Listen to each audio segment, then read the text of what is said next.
What is this? Oh,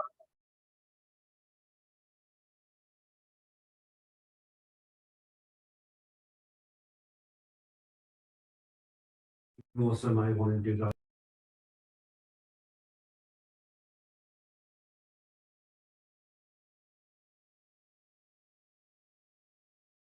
Farna, I'll share the screen for you.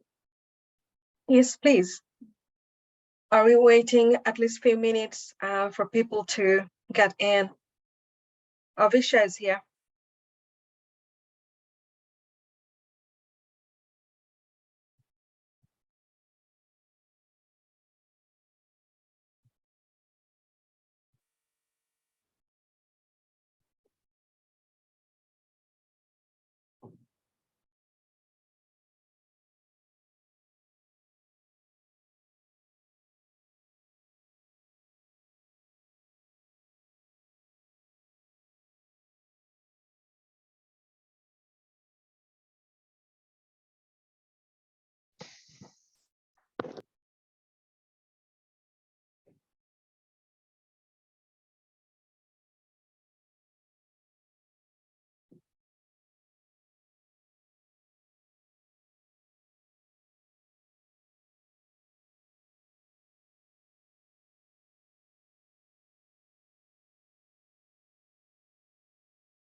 Lucy, should we get going and wait for others to join in?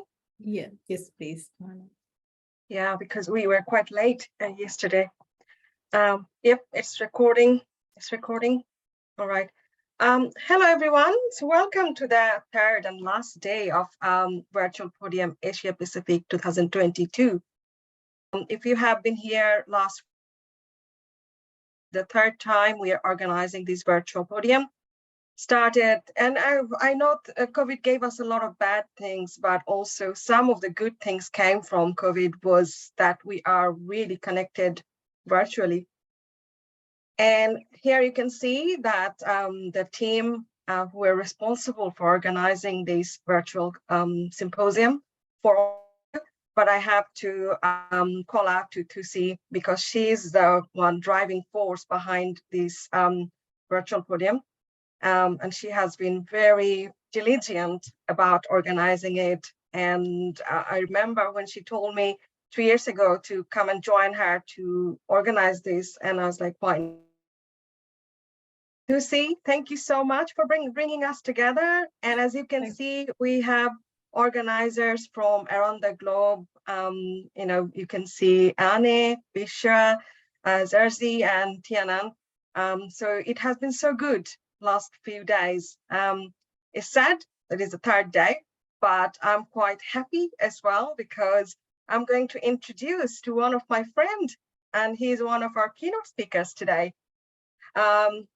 So because it's last day, I'm not going through all the programs and details because we already had it. So I'm just not going to spend too much time saying anything else. So here, David Bill, Associate Professor David Bill, and he's from CSIRO. David and I we know each other for quite a long time.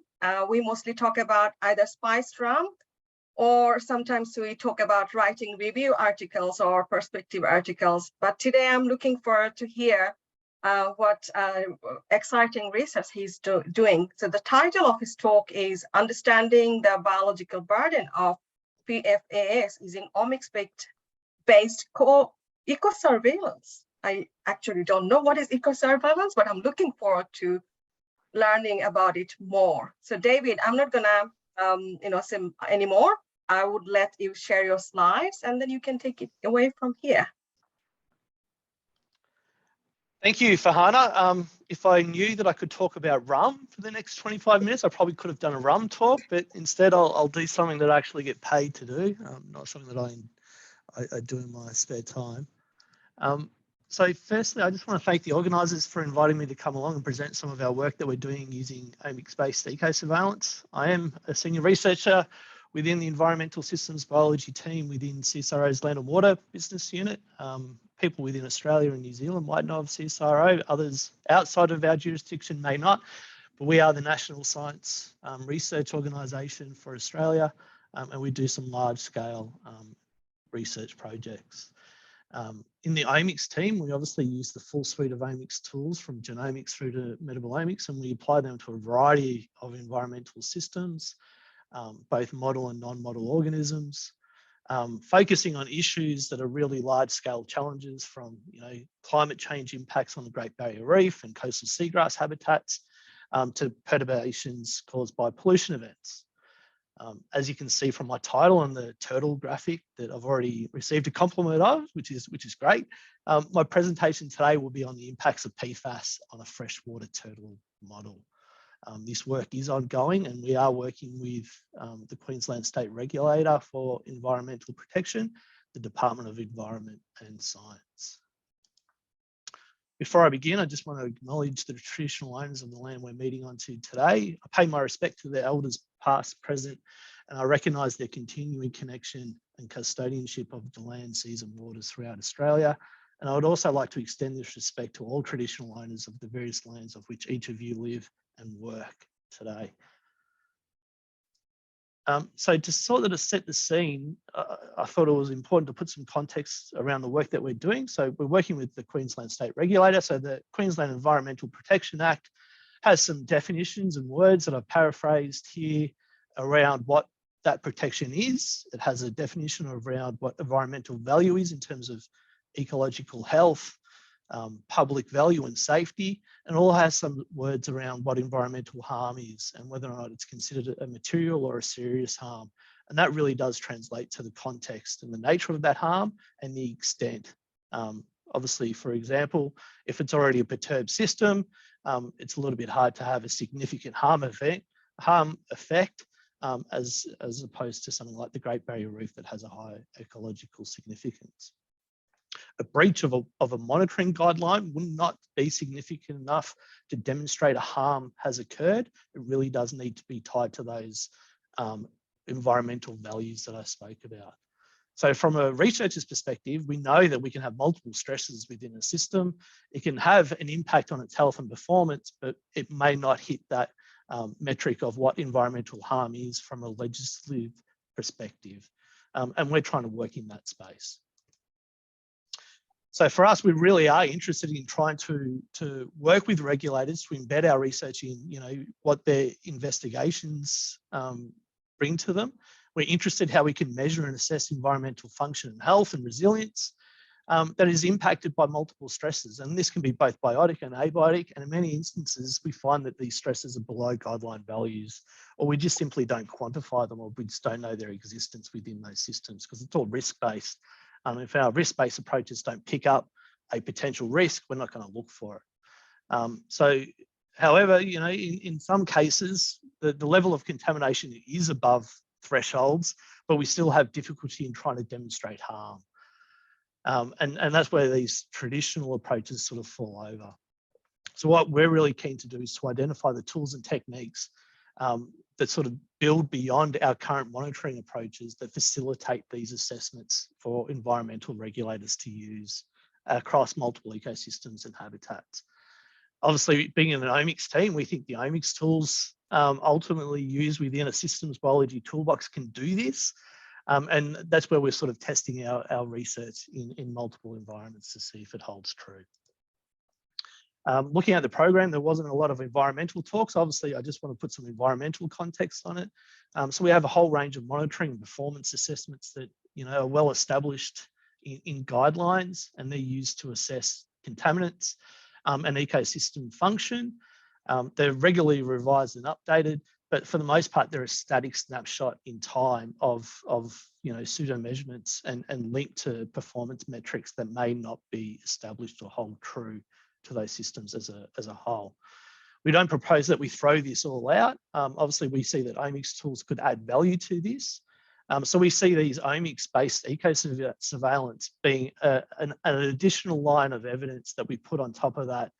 It provides that missing puzzle, enables that biological insight into the health, fitness, and resilience of the ecosystem, but it also provides a framework for testing and assessing interventions of those systems in terms of remediation and engineering controls. This new insight can be applied at multiple scales within those ecosystems. So you can look at different levels of the taxa, whether it be from the microbial community to plants and the animals. And we've already applied these tools within our team to look at the stress response of saltwater crocodiles due to habitat change. We've been looking at a decadal health study of critically endangered spear-toothed sharks in remote Queensland, as well as looking at different biocontrol methods to control starfish outbreaks on the Great Barrier Reef. But obviously the example I'm going to talk to you today is focus on the utility of freshwater turtles as a sentinel species to actually look at the impacts of PFAS impacts and the contaminants within the waterways that we're focused on. Really enjoy working with turtles. I've been invested from day one on this project, and as you can see, they always look like they're smiling and happy, even though the environments that we're pulling them out of would suggest that they're probably not the happiest turtle that you'll ever come across. So that sort of puts me to the context of PFAS. So PFAS within the environmental contaminant and human health space is well studied, and there's a whole bunch of ongoing research onto its impacts and how we can remediate and look for safer alternatives. So I'm not going to go into too much detail because I'm going to assume that most people have heard of PFAS in some form or another. They are a class of fluorinated compounds. They're often referred to as forever compounds or forever chemicals. They're designed to not degrade and withstand a whole range of extreme environments and conditions.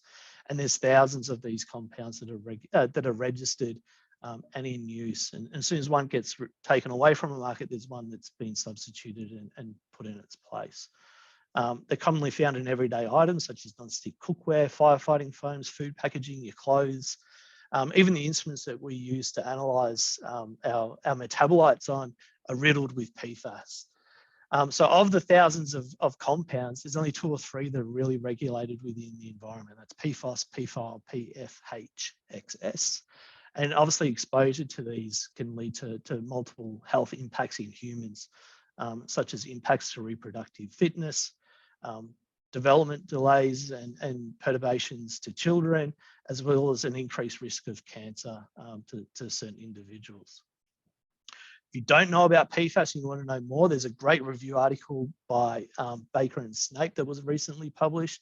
For those that are more visually stimulated, there's also a whole bunch of documentaries. Hollywood's even put out a sort of recent Erin Brockovich style movie on the topic, as well as some political satire sort of pieces from the Daily Show and John Oliver that you could probably catch on YouTube as well.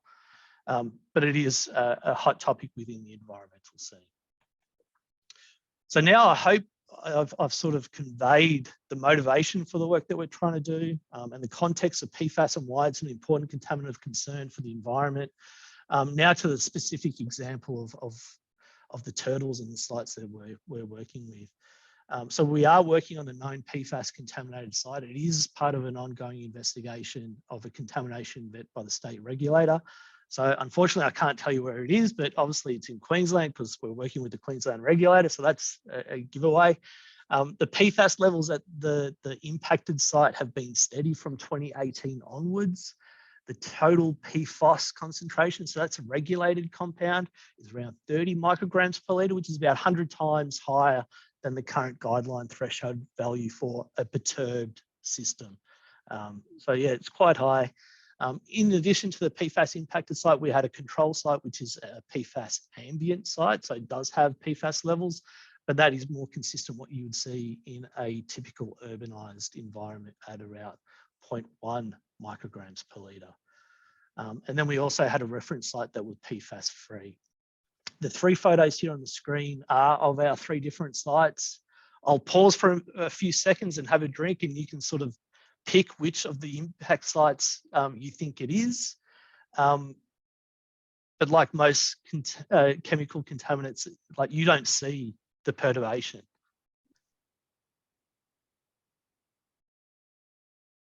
But as you can see, there's no way that you could have picked that impacted site as being the most PFAS impacted.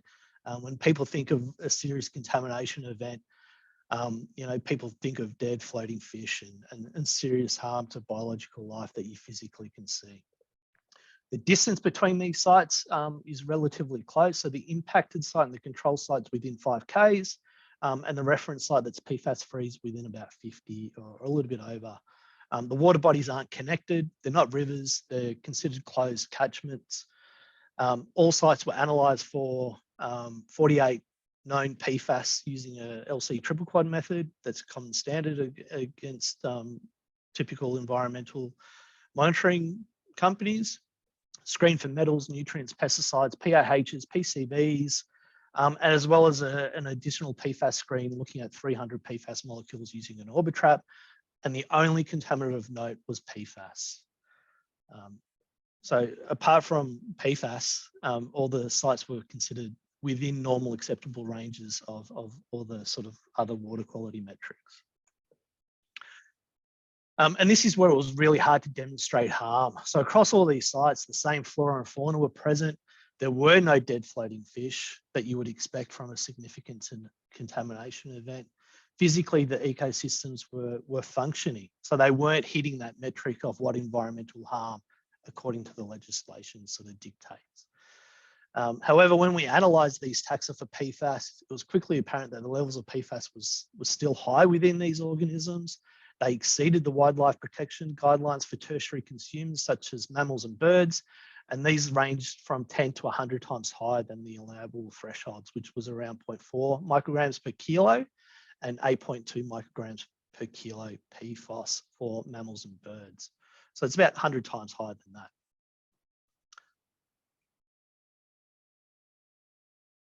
What also was abundant at these sites were these freshwater turtles. In particular, they're common short-necked turtles, commonly known as the Brisbane river turtle.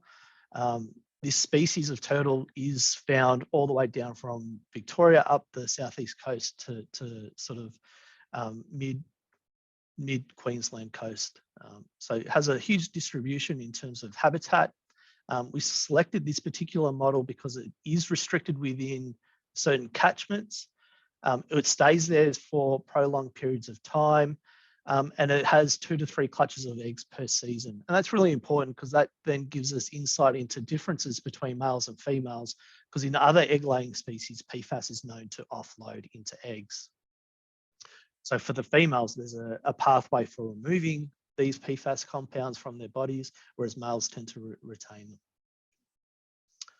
They are also known to be really robust little creatures and can withstand harsh environments. There's a whole bunch of research on these freshwater turtles and their impacts to metals. And the concentrations they withstand for metals is quite significant.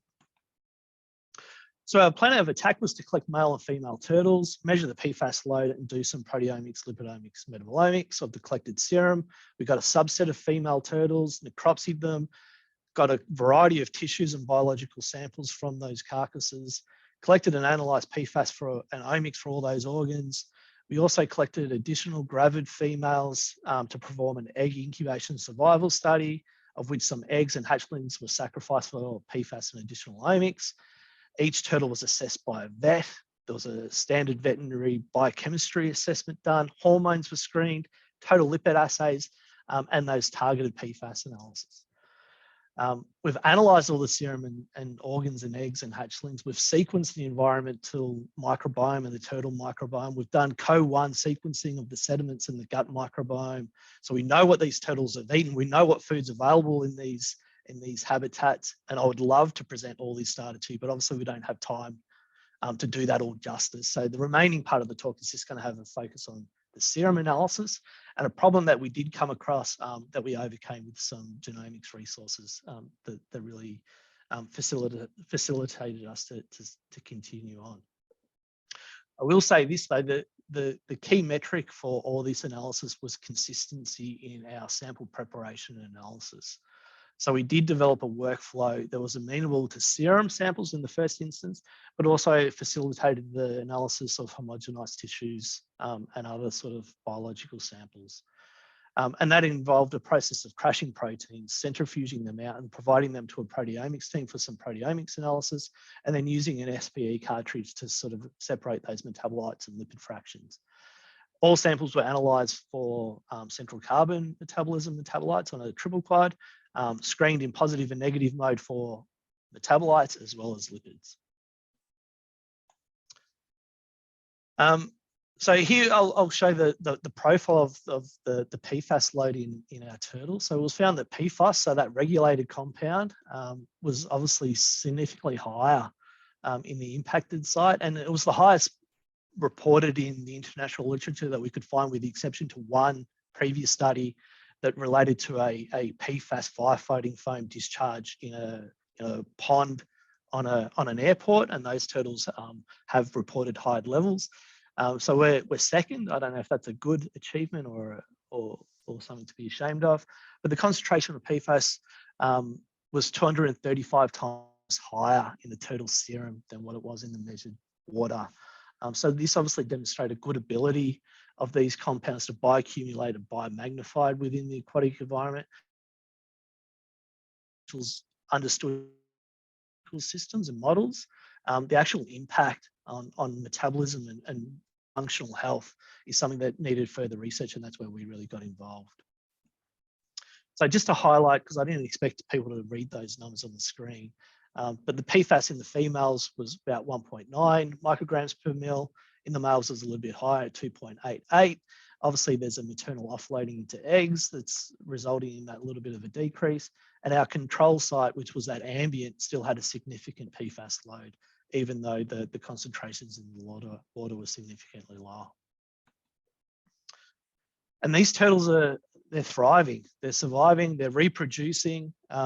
Some people do consider them the water rats of Southeast Queensland because they are that abundant in some of the water bodies.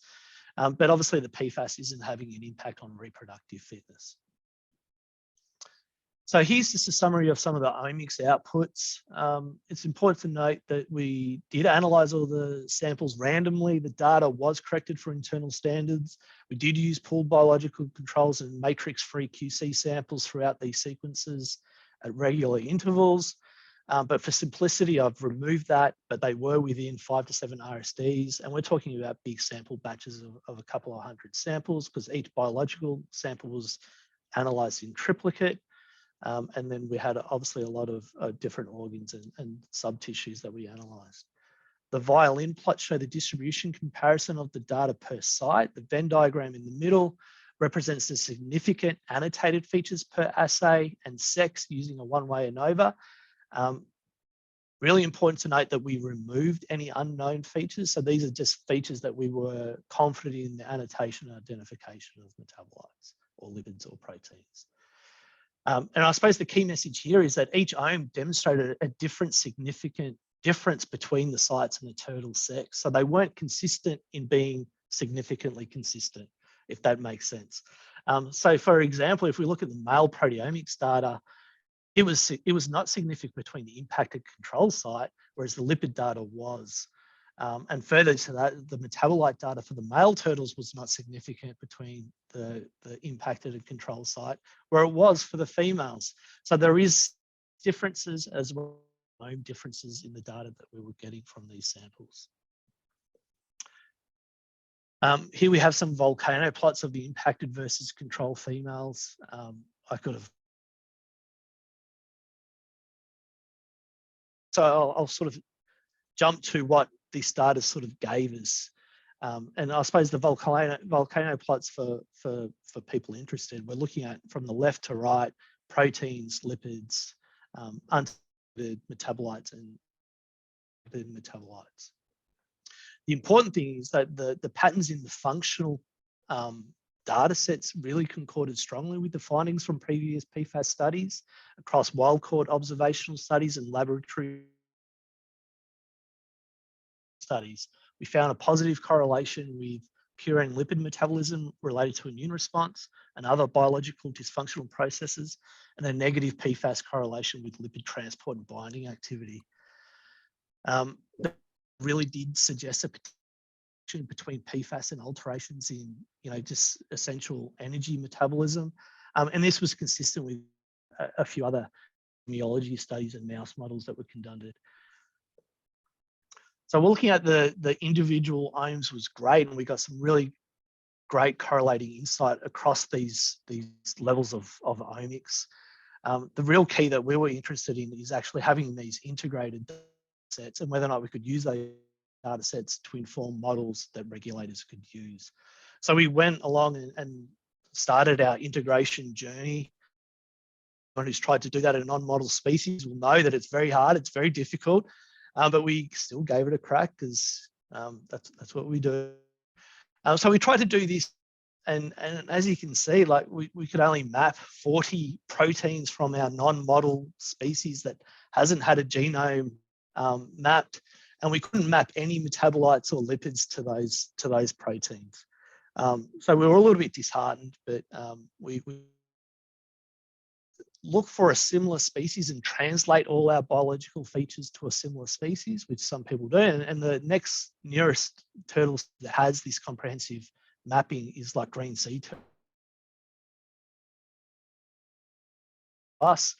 So we got the genome of our turtle sequenced. We've submitted to NCBI to make it publicly available. But we then use this genomic resource to re-annotate our proteomics data. And even though this is a metabolomics talk, this slide does demonstrate the power of using that genomics resource to improve the proteomics data set and improve our annotation of those proteins that ultimately led to more proteins being annotated and mapped to metabolites and lipids. So looking at those combinations, 121 pathways, it's a little bit less if you look at each individual ohm and do an enrichment. But 6 were really significant.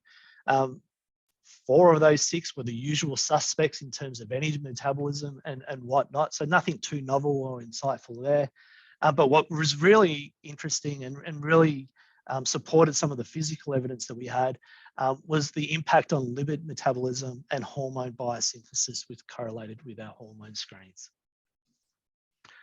So I know I'm probably coming close to end of time. So my conclusions and final thoughts is obviously there are significant differences were found in our PFAS impacted site, and they did point to lipid metabolism. And the literature all suggests that these PFAS molecules are lipid-like, and they do impact the storage and breakdown of fat within these bodies. And if you were to look at the necropsy carcasses of these turtles, the fat distribution of our PFAS impacted turtles was really significantly different to the controls. We have done work on eggs and the gut microbiome and organs, and they all point to the same sort of stress and inflammation responses that we get from the serum samples. So I won't go into too much detail there, but just to really highlight that environmental harm is difficult to prove, especially when you're using current guidelines, especially when you're using current measures and metrics for demonstrating harm. And even more so when you're looking at a non-modeled species that isn't used to assess these ecosystems, even though it makes sense to use them because they live, eat and breathe in these impacted waters. My second and final thought or conclusion is, we haven't finished yet. I spoke about having a model using this omics data and giving it to a regulator so they can actually use. So we're actually now in the process of getting our protein data that we've got great confidence in the annotations and its identification. And we're actually looking at these PFAS profiles and how they interact with the proteins and how they actually block some of the cell transport channels within the different organ tissues. We're also working to incorporate all these data sets into a predictive model of actual health outcome in terms of hatchling success and deformity rates. So the asterisk on this sort of model output is, yes, it's only based on 5 female turtles per site and, you know, a collection of 120 eggs and hatchlings from those turtles. But we've got a grant currently in submission to extend this work for the next 3 years and actually bring in 1,000 turtles into that data set and actually build better confidence in these model outputs.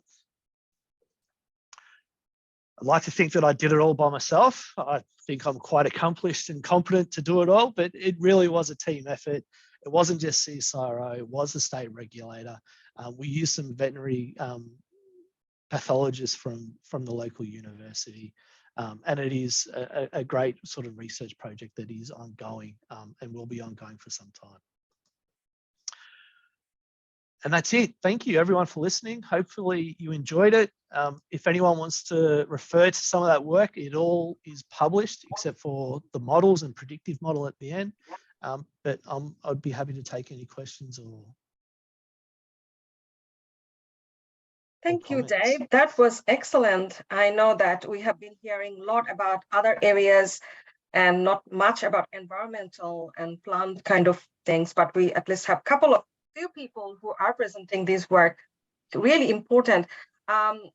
Before anyone asks a question, I just would like to check that, you know, I'm assuming if PFS is accumulating in turtles like that, the fish we are consuming might have them quite large amount too. So what do you think about, like, what kind of effect that will have, like who are consuming fish?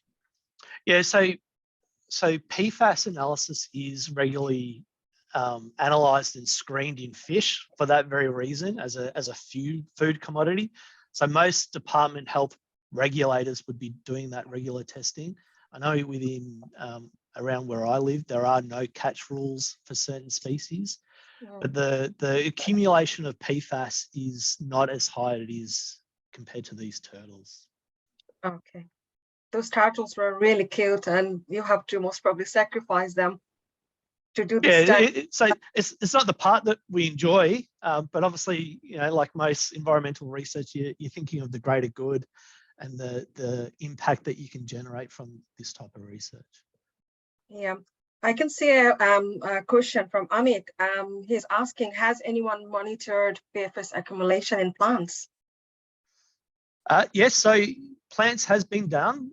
So we did look at, you know, some of the aquatic plant species, but there are some aquatic plants that they're being trialled as a remediation step within some of these waterways. So you essentially put in like a pellet or crate system of these aquatic plants, let them accumulate the PFAS, and then you remove them and you can actually incinerate those plants to try and destroy the PFAS. But there is a lot of research effort as well about food crops, and the impact of you know, biosolids going on to agricultural crops and the impact of flow through to the environment from those sources as well. So it is a big problem, and it impacts a lot of industries. Yeah, well, I can see Visha, your hand is raised, so I will let you ask a question. Hey, thank you. Great talk, David. Quick questions. Do these PFAS forms biotransformants or metabolic intermediates of themselves? And do you see them in your mass spec data and try to monitor those as well? So great questions. So there is some evidence to suggest that they are biotransforming within certain organisms and within certain soil microbiomes. So there are precursor PFAS molecules that are known, and they're in firefighting foams, and then within the environment, they actually transform into the regulated compounds, which is an additional complexity to the PFAS issue. And yeah, we do see these PFAS molecules in our mass spec data. And we do have pre-columns set up to actually try and clean some of the some of the workflow so we can actually quantify what our instrument's generating as compared to what our actual sample of interest is generating. Okay, just one question asked by Abzar Kelminal. He's saying, is there a way to find the amount of PFAS transferred to the hatchling from the parent versus the contribution from the environment? So another great question, and I kind of wish that I provided some of the hatchling data. So the bioaccumulation from the maternal mother into the egg is 5 times higher, so significantly higher in the egg. And then the hatchling PFAS concentration is higher again. Obviously, it's all relative to egg mass and hatchling mass. But yeah, the overall transference from mother to egg to hatchling is quite significant. And we're really keen to do a longitudinal study to see if there's offloading from the hatchlings as they get older, or if it just keeps going up. Thank you so much, David. We have to move on now, but I'm not sure if we have noticed, like when you are talking about how hard it is to do systems biology or predictive modeling for non-model animals or living system was actually, I could hear you because we have been trying to do the same. But hey, it's a good start. And I believe that the progress you're making, you will have great outcome. And thank you for being here and presenting your work. Thanks for having me. All right. Okay, we are going to now move into our lightning talk. Before you start the lightning talk, I would like to remind a few things. That is, lightning talks are short talks. Please do be mindful about the time. You actually have 8 minutes to finish your presentation, and so that we have 2 minutes to ask some questions.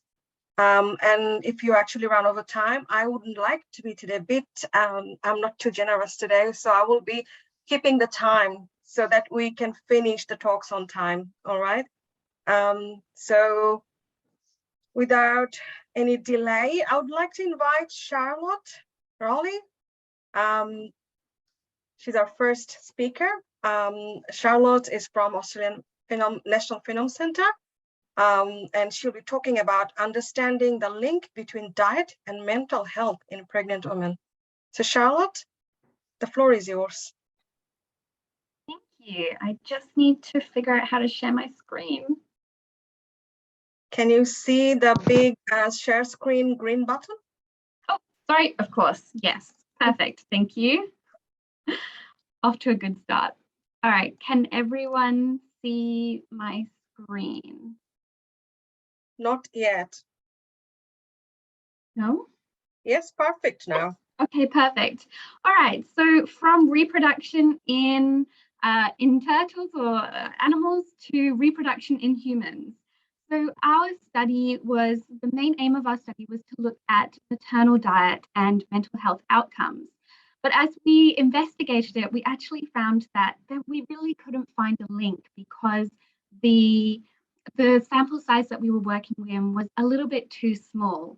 So instead, we used this as an opportunity to start delving more into the metabolism of these women and see if that might have any role in the future health outcomes from a slightly more extrapolated version of events.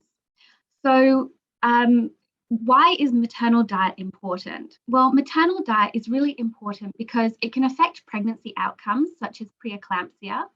It can affect the child's life, not just in the first few days or months of after birth, but also later on in life. And it also affects the ongoing health of the mother as well. So one really landmark study in this area was done on the Dutch famine cohort, if any of you may have heard of that. It was a time of starvation for these people in this area of Holland.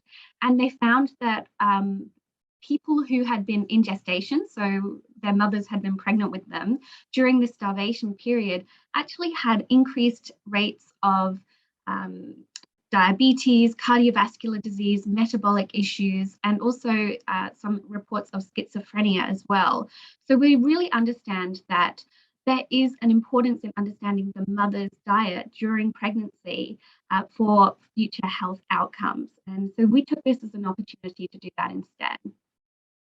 So urine and blood were collected at either 20 or 28 weeks. So that's during trimester 2, and then again at 36 weeks.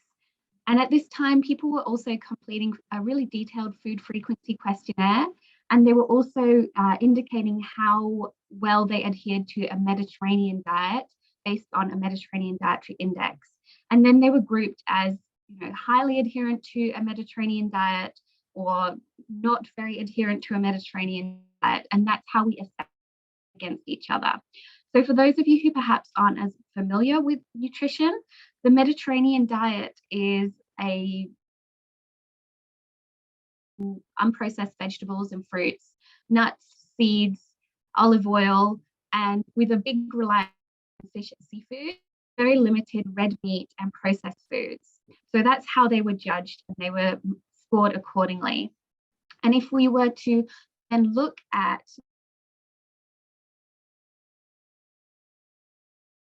which is a low adherence to a Mediterranean diet, has a lot of discretionary foods such as discretionary meat, which indicates a high intake of ham, bacon, salami, those sorts of things, sweet drinks like soft drinks, snacks such as chips, etc.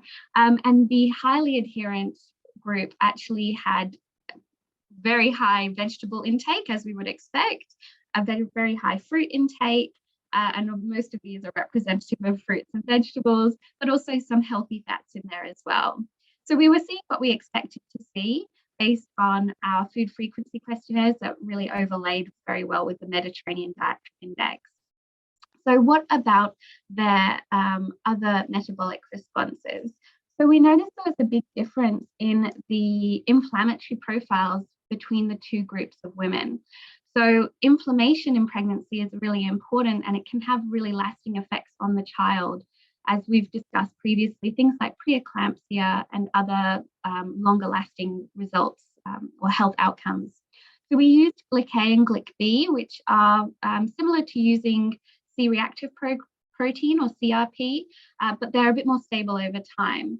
So you can see here in the red, we see that the low adherent diet has an increased amount of both GLIC-A and GLIC-B, indicating that they have higher levels of systemic inflammation going on, whereas our Mediterranean diet has lower levels of inflammation, which is going to be beneficial not just for the mother, but also for the child as well. Then we noticed a number of differences in some gut metabolites in both urine and blood or serum samples. So the blue is again the highly adherent group. And here we can see one of the highest is the acetate, which is a well-known indicator of microbial function and diversity, as well as hippurate, which was really significantly high in the Mediterranean group as well. So what we're seeing here is that the gut health of women who are very adherent to a Mediterranean diet seems to be improved. And this is important because where do children get their microbiome from, if not their mothers? And particularly, if you're having a vaginal birth, that's a really big way that babies will get their microbiome seeded, but also, skin contact, breastfeeding, and all the rest of it. So it's really important that mum has a healthy microbiome so that the child can have the best start to life as well. And while we know that that can change over the first couple of years of life, it doesn't hurt to get them off to the best start. We also noticed that there's a really high intake of creatine in the low adherence diet, and that was seen both in the urine and the serum samples, which is indicative of that high intake of meat. So the high intake of meat is also related to the high levels of inflammation.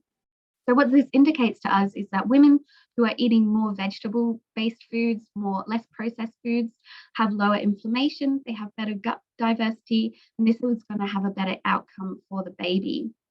And some of these metabolites also have been previously linked to mental health. However, it's not something that we really investigated deeply here because it was a really small sample size. So we kind of just looked at it from more of a holistic metabolic perspective.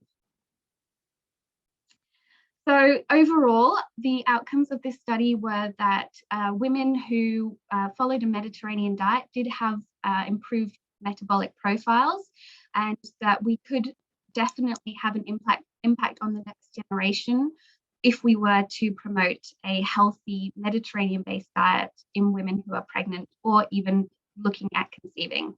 Thank you. Well, I was on mute, sorry. Really great timing, Charlotte, and thank you. That's really interesting research that you are doing. Any question for Charlotte?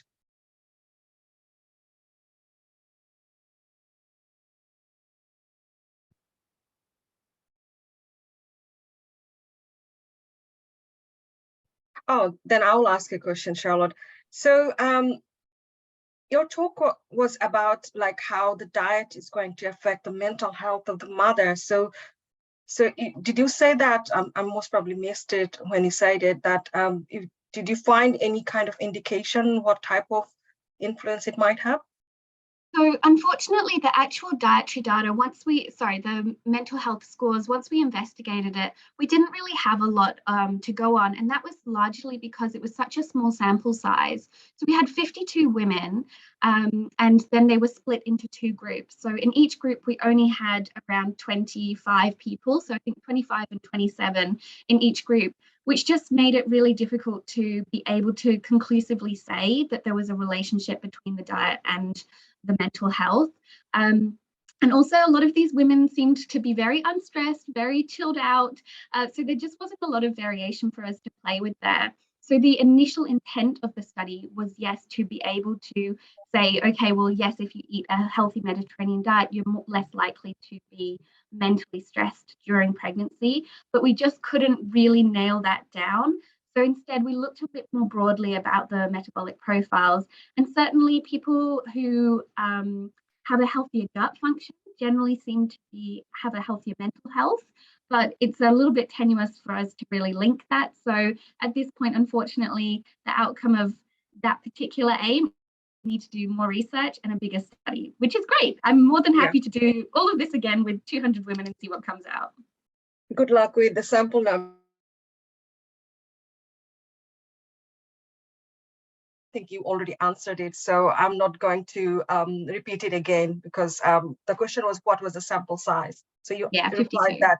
Yeah. So I know that you are interested in going for larger sample numbers.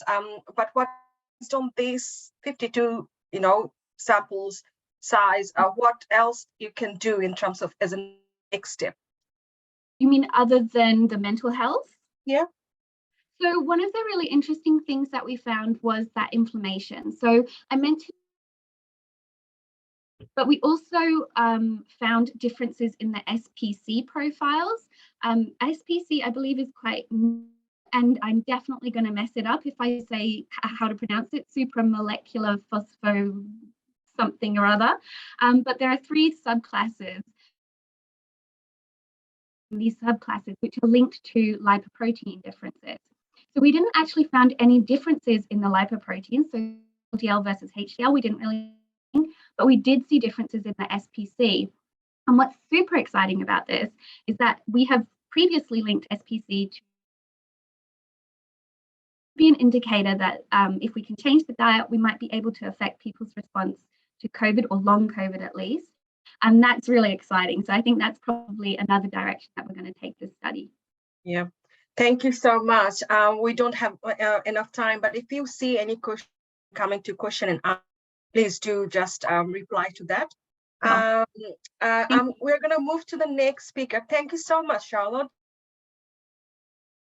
We're going to move to the next speaker.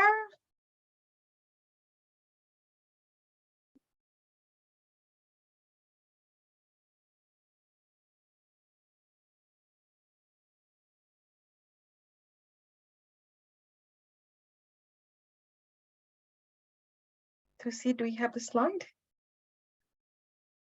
All right, so our next speaker is Crystal. I know her when was University of Queensland back in the days. Now she is based at University of Illinois at Champaign. Sorry, I can't say the name, in USA. So today, Crystal is going to talk about resistance to a non-selective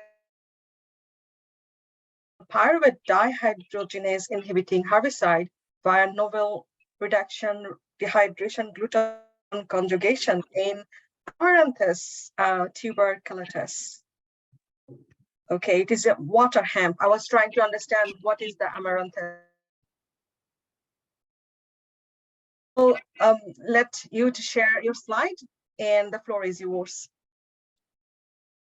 Thank you, Susie. Farhana, I'm sorry.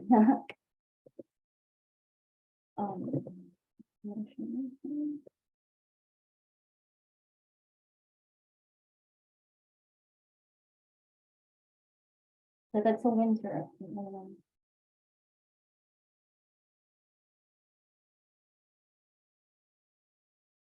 We can, okay, here you go. Yep. Good afternoon to everyone in the Asia Pacific region and good evening from Midwestern United States. My name is Crystal Concepcion, and on behalf of my colleagues, University of Illinois, Urbana-Champaign and Syngenta in the UK, I will be sharing a recent study that we published about unraveling the resistance mechanism of a weed species to a theoretically metabolically robust herbicide. The weed species that I'm is Amaranthus tuberculatus or water hemp. So water hemp is a dioecious annual dipot that is known to significantly reduce corn in the US. The good thing is a group of corn-selective herbicides called 4-hydroxy dioxygenase or HPPD inhibitors control water hemp by competitive inhibition of the 4-HPPD enzyme in the tyrosine pathway. The main visual symptom of HPPD inhibitor treatment in sensitive water hemp is a unique bleaching, as you can see here, of meristematic tissues due to starvation of sun protective compounds. However, we have a problem. Some populations of water hemp actually resistant to this group of herbicides. They show just minor bleaching, and then they overcome the phytotoxic effect of this herbicide. Why is this the case? In general, metabolism is the way by which plants detoxify or overcome herbicide injury. Metabolic detoxification in HPPD inhibitor resistant water hemp, phase 1 is largely based on an oxidative process by hydroxylation of the left cyclohexane diene ring. This is true for commercial herbicides such as mesotrione. But what if we design a herbicide and then which is blocked in? I think detoxification is still possible. This compound I'm showing to you right now is called synchartic acid 3 or SA3, a natural plant compound called leptospermone, originally extracted from a bottle brush plant as a structure that was thought to be robust to metabolism. But now we would ask the question, would SA3 be actually metabolized by a resistant water hemp despite being theoretically metabolically blocked? Well, I guess we'll have to find out and answer some questions and address our objectives, which are to quantify fold resistance of a sensitive and resistant water hemp to fold, determine whether resistant water hemp actually metabolizes SA3, then if it does, then what are the metabolites of SA3? And can we propose a detoxification pathway for SA3? So our results showed in the greenhouse that the known resistant populations responded significantly different to a series of concentrations of these herbicides compared to the sensitive water hemp populations. Given this result, we're now asking, is this resistance mechanism actually metabolism based or not? So To answer this question, we conducted a metabolism experiment via an excise leaf assay using 300 micromolars of SH3 to treat leaves of 8 centimeter seedlings and harvest them at 2 hours, 4 hours, 8 hours, 12, and 16 hours after herbicide treatment. So I use HPLC to measure the concentration of SA3 that are remaining in the leaf samples, and then show this result. These results show that resistant water hemp actually metabolized SA3 more rapidly than the sensitive water hemp.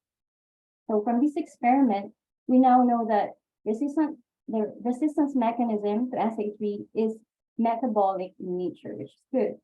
But can we actually detect metabolites of SA3 or not? I guess we have to find out.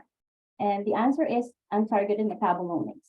So we performed another excise leaf assay of comparing a resistant water hemp and a sensitive water hemp that we used in the HPLC study. So I analyzed the plant extracts and then carried out quality assurance and quality control procedures throughout the analysis.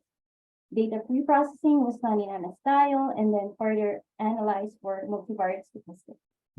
So our results basically showed that the herbicide treatment was significant, and then statistical analysis yielded putative SA3 metabolites that have retention times that are earlier than her parent herbicide, which means they are more polar than the parent herbicide. So I inspected the mass spectral fragmentation ions of these putative metabolites and found that a common mass to charge ratio of 213 in the negative node is consistently present, which also means that the right ring, which is the aromatic ring of SA3, remained intact, and that metabolism could likely be occurring in the left ring. But then we still want to know if these metabolites are indeed associated with resistance and if they would still exist if we, for example, use whole plants and not excise leaves. So I conducted another experiment to detect metabolite in resistant and sensitive water hemp, and now using 4 populations comparing 2 resistant and 2 sensitive water hemp. So the slide shows that indeed there are SA3 metabolites that can be detected in whole plants, and that these metabolites are discriminating for resistance. But now you're going to ask, how are these metabolites formed? So from the mass spectral fragment ions obtained from LCMS, we have deduced the putative structures of metabolites of SA3, and there are 6 putative metabolites that we detected. But now, how can we actually make sense of it? So by putting it together based on the putative metabolites we detected and knowledge from other from detoxification pathway of other herbicides, we conclude that resistant water hemp populations detoxify SA3 via phase 1 reduction, dehydration, and phase 2 glutathione conjugation pathway. So M713 is the glutathione conjugate and is putatively catalyzed by GSD enzyme or glutathione S-transferase. So this reaction is possible only if M406 is present, because M406 contains a alpha beta unsaturated carbon group, which is electrophilic in nature and can strongly react with a nucleophile just like glutathione. So M713 is then transported into the vacuole, where it is then catabolized into non-toxic forms such as cysteine lysine conjugate and cysteine conjugate. So in conclusion, we have successfully identified metabolic resistance to SA3 in resistant water hemp. So moving forward, we need to prepare control strategies and anticipate the highly evolved metabolic pathway of these sweetie amaranthus. Thank you very much for your attention. Thank you, Crystal. That was great. Any question for Crystal? Yeah, I have one. Okay, we should go ahead. Hey, Crystal, great talk. So I see this phase 1, phase 2 transformations happening. Do you have plans to look for the genes and proteins responsible for those biotransformants? Do you have thoughts around those, or these are very well established in plants in general, but not in water hemp? Comments. Thank you, Biswa, for that question, and of course for giving me this opportunity to present my research.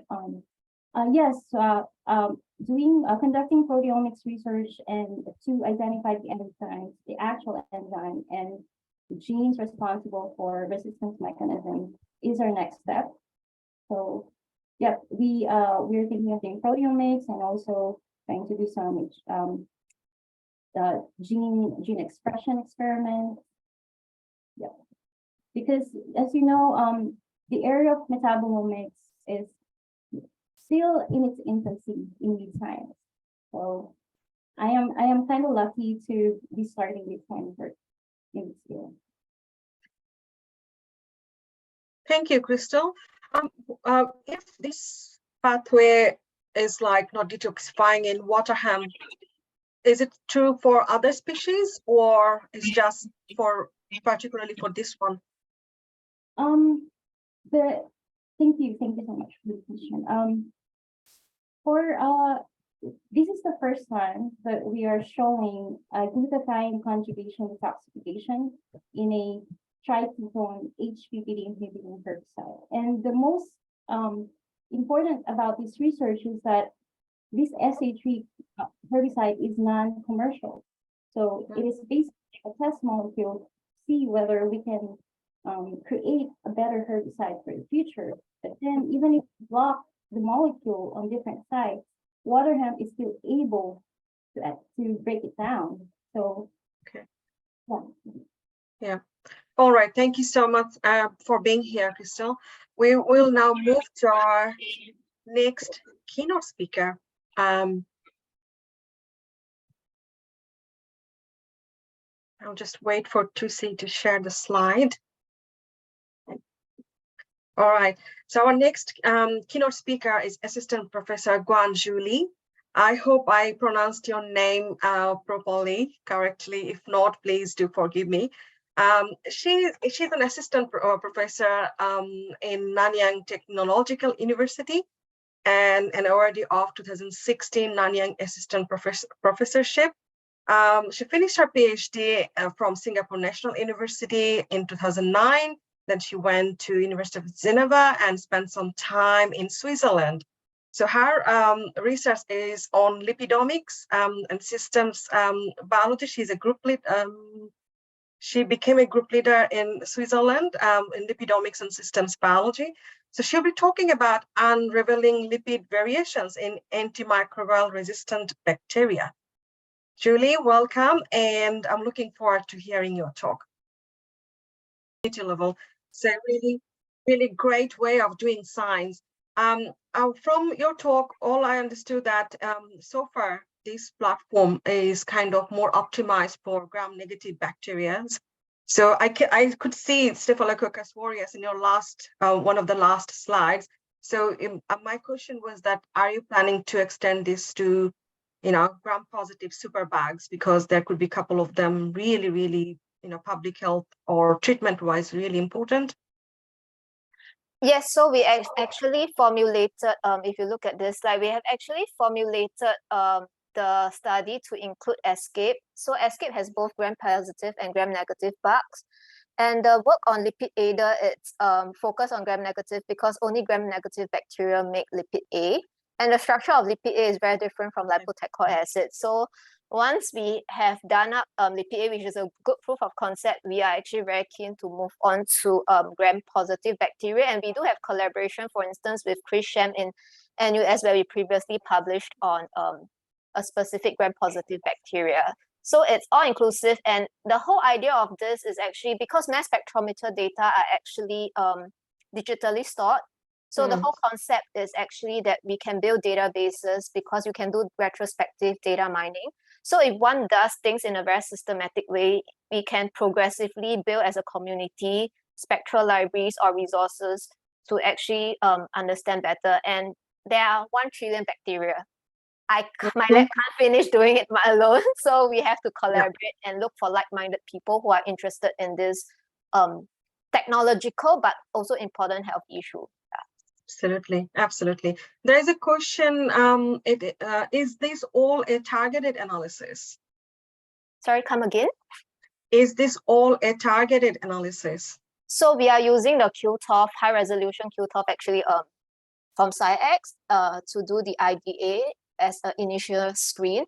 So we consider this a untargeted analysis in terms of the acquisition, but targeted data analysis at one point. Yeah, well, that's what most of the time we end up doing. Like, we collect the data as much as we can, but when we really want to find biological importance, we need to go and target something. Yeah. Thank you, Julie. Any other question for Julie?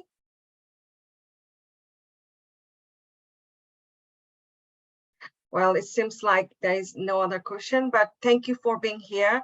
And it felt really good hearing about drug-resistant bacteria and all the lipid work you were doing. Great job. Thank you so much. Thank you. All right, I think my time is up. Now I'm going to hand over the baton to Visha. He's going to take over from here, and we will have keynote speaker, one keynote speaker at the end of this session, and a couple of lightning talks. So Visha, I'm handing over to you. Yeah, thank you very much, Farhana, for the great chair till now, and keeping on time, and for those great questions. I hope to carry on from here. Let's see how this pans out. Thank you, Tusi, for sharing the screen. Now I welcome the next lightning talk speaker, Peach Somnath Chai from Calling Institute of Medical Research in Australia. Sorry for messing up your name if it is the case. The title of the talk is Identification of a Novel Blood-Based Biosignature to Detect Early Coronary Artery Disease. The floor is all yours. You can start sharing the screen and start presenting. Thank you, Pete.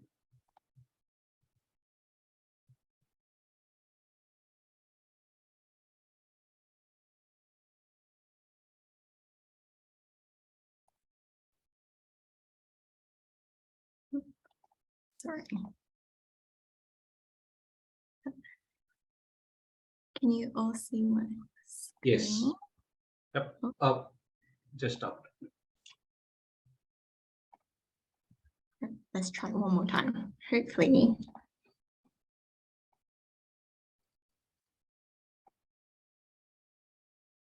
Great.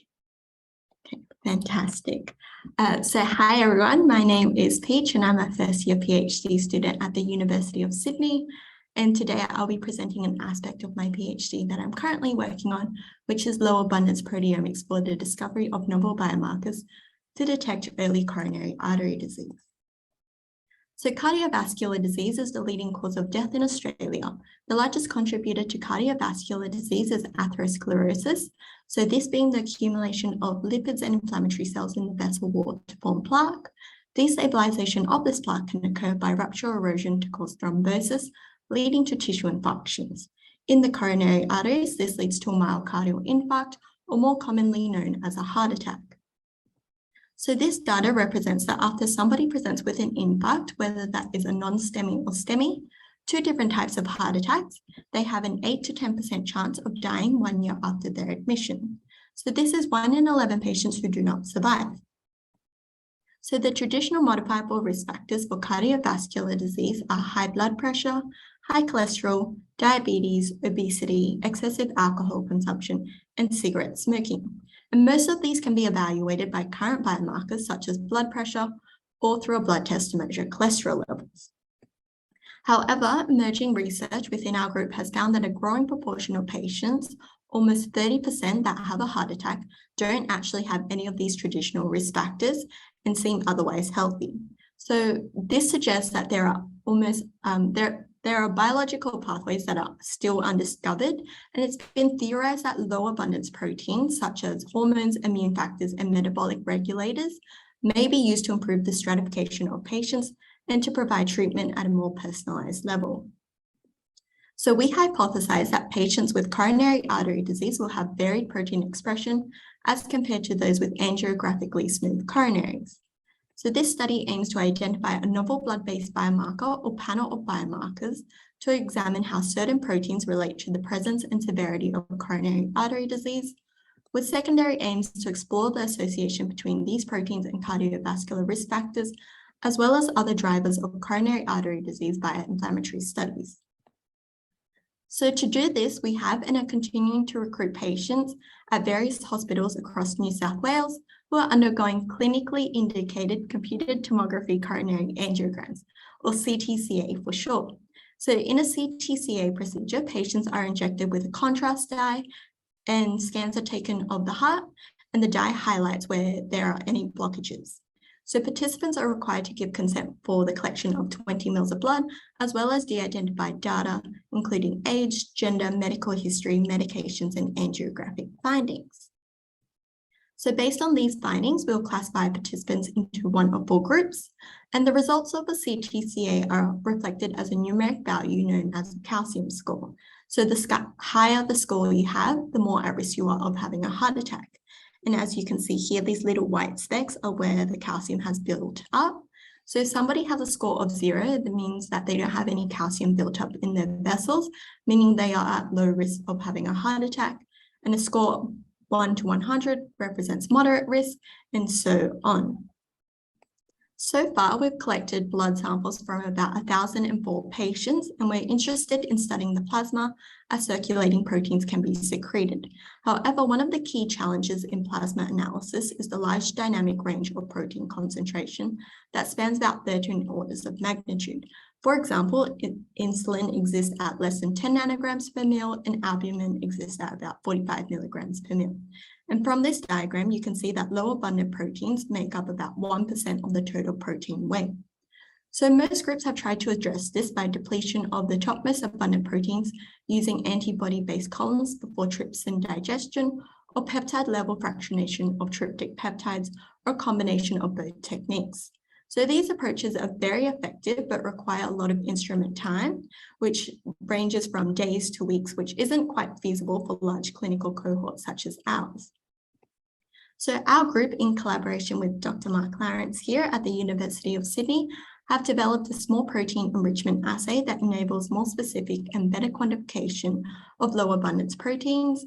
This is because this technique employs a precipitation step just before the size exclusion chromatography. So briefly, the method consists of adding plasma to an extraction buffer, the precipitated proteins are pelleted by centrifugation, and the supernatant collected. So then this is subjected to size exclusion chromatography, where we collect one single fraction between 6 to 8 minutes, which captures proteins of less than 10 kilodaltons in size. So this is then dried down before it's reduced and alkylated for trypsin digestion, then followed by a peptide cleanup, then it's ready for LC-MS acquisition.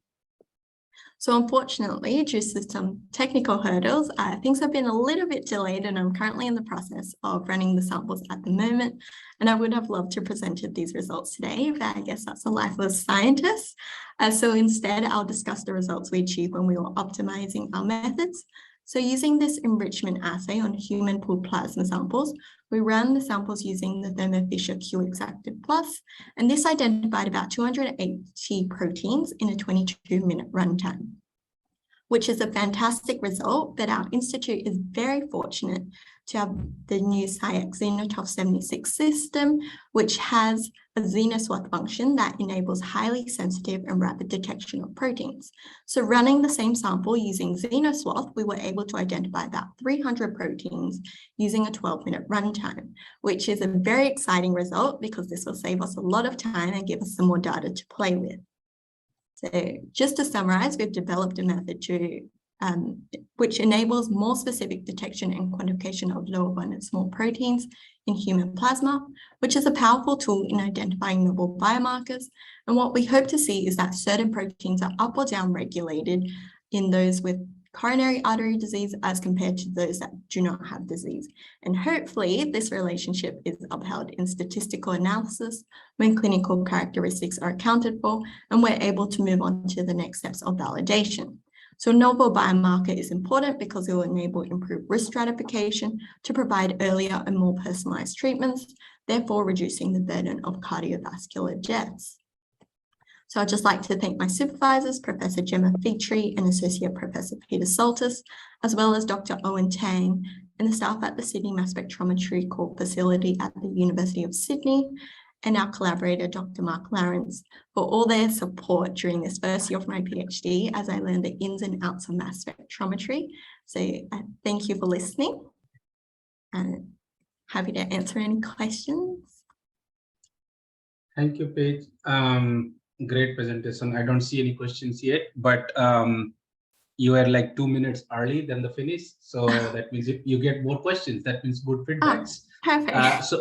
So one of my questions is, when you get these peptides and proteins detected, do you ever validate these using synthetic peptides, or there is a plan to synthesize those peptides?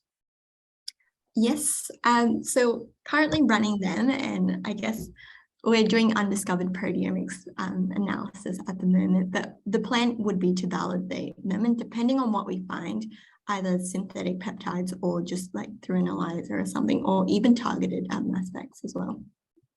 Sure. Manuela, you have a question, please go ahead. Yeah, great talk. Thanks, Fish. Good luck for your running your samples. I just have a question. When you tested your protocol, did you see lots of fragments from bigger proteins coming through? Like fragments from albumin and others? Actually, I don't think we did. I think the largest one in our, because we use Captiva plates, so I think that actually gets rid of the really large protein. So I think the largest protein we saw was about 38 kilodaltons, and I think that was angiotensin. All right, because the IgGs, they're usually very fragile and you just end up with them being everywhere. So yeah, I was just wondering. Yeah, thank you. I think Manuela, you are up next. Yeah. So thank you so much, Paige. Moving on to the next one. So, happy to invite the next lightning talk speaker, Manuela Klinger-Hoffman from University of South Australia. She's gonna, introduce her work on predicting and monitoring chemo responses using patient-derived samples of ovarian cancer. So, floor is yours. Please feel free to share your screen. Thank you, Susie.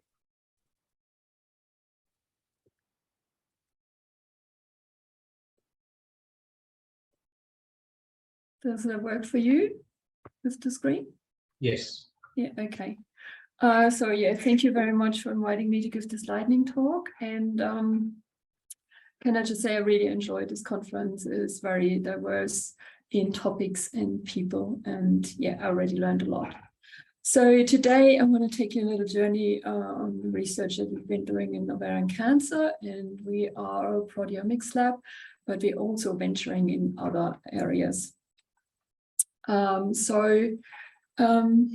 The first question we really wanted to ask was, can we predict chemo response of primary patient samples? And obviously, there's always a big group of people working on questions like this, and I just leave the slide here. Mitch Eklund on the left is a very talented PhD student who just submitted his thesis, and Professor Martin Oehler is our oncologist who provides us with patient samples. So ovarian cancer remains the leading cause of death from gynecological cancers, and unfortunately it's very asymptomatic. So 70% of women are diagnosed with advanced stage disease. Then after they undergo radical debulking, followed by chemotherapy. And the overall survival has not improved during the last 2 decades. And that is one of the reasons is because patients can be chemotherapy resistant.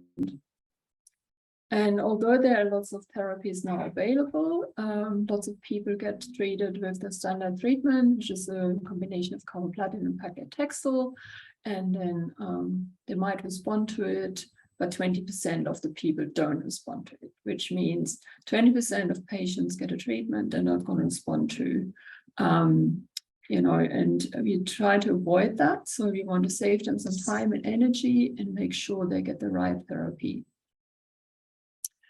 So when we first started, we thought about why don't we just have a model in the lab that we can interrogate. So we used 2 ovarian cancer cell lines, and we kind of made them carboplatin resistant in the lab by exposing them continuously to carboplatin. And these are just the kill curves of those. And then we could use those cell lines to then do a comprehensive proteomics analysis. So when we did our proteomics analysis, you can appreciate that on the left, the OCA5 parental cell lines cluster together and the carboplatin resistant cells cluster together, and it's the same for the other cell line. So, I mean, that made us really hopeful that we would be able to distinguish between the ones that are chemoresistant and the ones that are not. But then when I show you this graph, it actually shows you that first of all, the ovarian cancer cell lines are so different to the primary cells. And although, you know, it looks like you can distinguish between resistant and sensitive cells, we don't think that the cell lines are actually a very good model to use for this approach. Yeah, so if you then look at the proteins themselves that we detected and were able to quantify, there are quite a few proteins that are significantly up or down regulated in the cell lines compared to the patient samples. And we also performed, our colleagues at Monash University was so kind to perform a metabolomics approach. And from this, we actually have some leads that we could further interrogate. You know, there's some signaling pathways that are regulated in all of them the same, even though they're not the same proteins, they're the same pathways. So we're going to go ongoing with this work. And at the bottom is just a little reminder that all those have been performed in 2-dimensional tissue culture. And the field is now moving away from 2-dimensional tissue culture into 3 dimensions because we are in 3 dimensions. And so I just quickly want to take you on our little on this little excursion to how we actually going to envisage testing patient-derived samples. And there's some more people joined the team for this approach. Okay, so as you might it was pretty clear we are in 3D, and so maybe we should also test samples in 3D. And so you can either make organoids out of tumor tissue, or you can collect spheroids directly from the patient, from malignant ascites. And then we thought, oh, well, why don't we just look at these rather than at 2-dimensional cells? And then we asked the question, how can we then actually facilitate this if all pathology labs would perform this testing? And we developed a drug release plate that can already contains the chemotherapy. So you only have to put your cells on top. And in 2020, that was acknowledged by winning the Innovation Award. So, but I'm going to slow down and just lead you through. So the 3-dimensional cells, obviously, they're completely different to 2-dimensional cells. They actually form layers. So there's like an outer layer that can proliferate, and there's an inner layer that is called quiescent. And then in the middle, there's a necrotic core. So all those cells going to respond differently to the drug you're going to give to them. And in the middle, there's just a so-called multi-imaging experiment where you can see that you can actually detect those different layers using a MALDI. And then this is just to show that the drugs usually go in. You know, this is just a spheroid treated with drugs at different times, and you can see the drug goes in, but it doesn't mean that the drug is going to work just because it goes in. So we, as I said, we made this plate, and then so there are different drugs and different drug combinations, different concentrations, and you just put your spheroids on top. And on the left, you can see that the drug is released in a short period of time. In the middle, you can see a visual of the different spheroids, how they look. And on day 3, that one is stained with live death stain, where the red cells are dead and the green cells are alive. And you can probably appreciate that with an increased amount of carboplatin, the cells die. And so then we had a combination of different drugs. And that particular patient would respond to specific drugs better than other drugs. So in the future, what we're hoping to do is that we expand our drug response testing using primary samples and then combine that with proteomics analysis and metabolomics analysis, with the idea that we're actually going to generate a unique database where you can actually correlate protein expression and the drug response beyond the binary responder non-responder model, because at the moment everyone's just looking at one drug instead of looking at multiple drugs. And that just leaves me to thank all my collaborators and sponsors, and I'm happy to answer any questions. Yeah, thank you, Manuela. That's right on the nick of the time. Probably I have one question. Yeah. So when you screen for these MSMS signatures across spheroids, Yeah. How many do you sample to be able to tell that the signal is present in a certain treatment? Because you're looking at individual spheroids one at a time. So how do you average signal across many spheroids? Yeah, so there's a software you can use. So you can, even if you had separate runs, let's say, and they're single spheroids, so then you can just put it in the software and then you can analyze it all at once. And it's quite sophisticated. It can give you a segmentation map and find the layers itself. So it's not, we're not telling the software what to do. The software decides where the layers are. And for this one paper, we actually treated the spheroids with the drugs and then looked just for the MOVZ values that actually represent cell death. And then you can quantify cell death over it as well. Yeah. Got it. And then is there a huge spheroid to spheroid batch heterogeneity, like the technical variability? Or do you site select the spheroids for, before you start the analysis? You want your spheroids to be big so you can handle them and see them and so on. And also there is so they need to have a decent size to actually form those 3 layers. So as long as oxygen can freely diffuse in, they're not going to form these layers. So they have to be bigger than 50. Well, I don't remember the exact number. So, but there is, you can calculate the size they have to be so that oxygen can't diffuse in. Yeah. Got it. Thank you. Very insightful and in a very translational work of imaginomics. That's great. Thank you so much, Manuel. Thank you very much. Have a great rest of the evening. Yep. Let's open floor to the last lightning talk, and is gonna be Virag Sagikis from Imperial College. Sorry for messing up the name, but this is an interesting note to make it that I came across her paper, which was a really new cutting edge metabolomics methods, and I reached out to her and she responded to present her work, which is great. So the title of the talk will be Targeted Metabolomics for Smaller Polar Metabolome Coverage.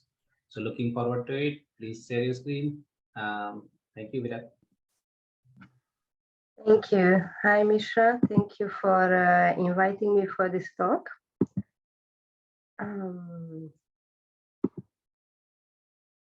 Right. Okay. So thank you for great talk so far. I really enjoyed listening to it. So I work in system medicine department at Imperial College, where we are interested in developing and the application of metabolomics methods to understand various health questions. So today I talk about a paper that we recently published in the targeted metabolomics workflow that I believe in.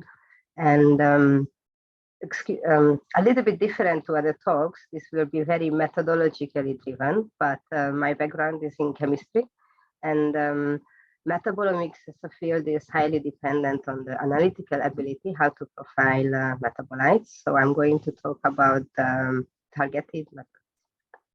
So when I look at this map, first question when you do metabolomics, are you going to do targeted or untargeted mass spectrometry? So if you choose targeted ones, there is only a pre-selected set of compounds that you're going to be able to register data for, right? But if there is that disadvantage, but the advantage is that the metabolite annotation, the selectivity, and the sensitivity.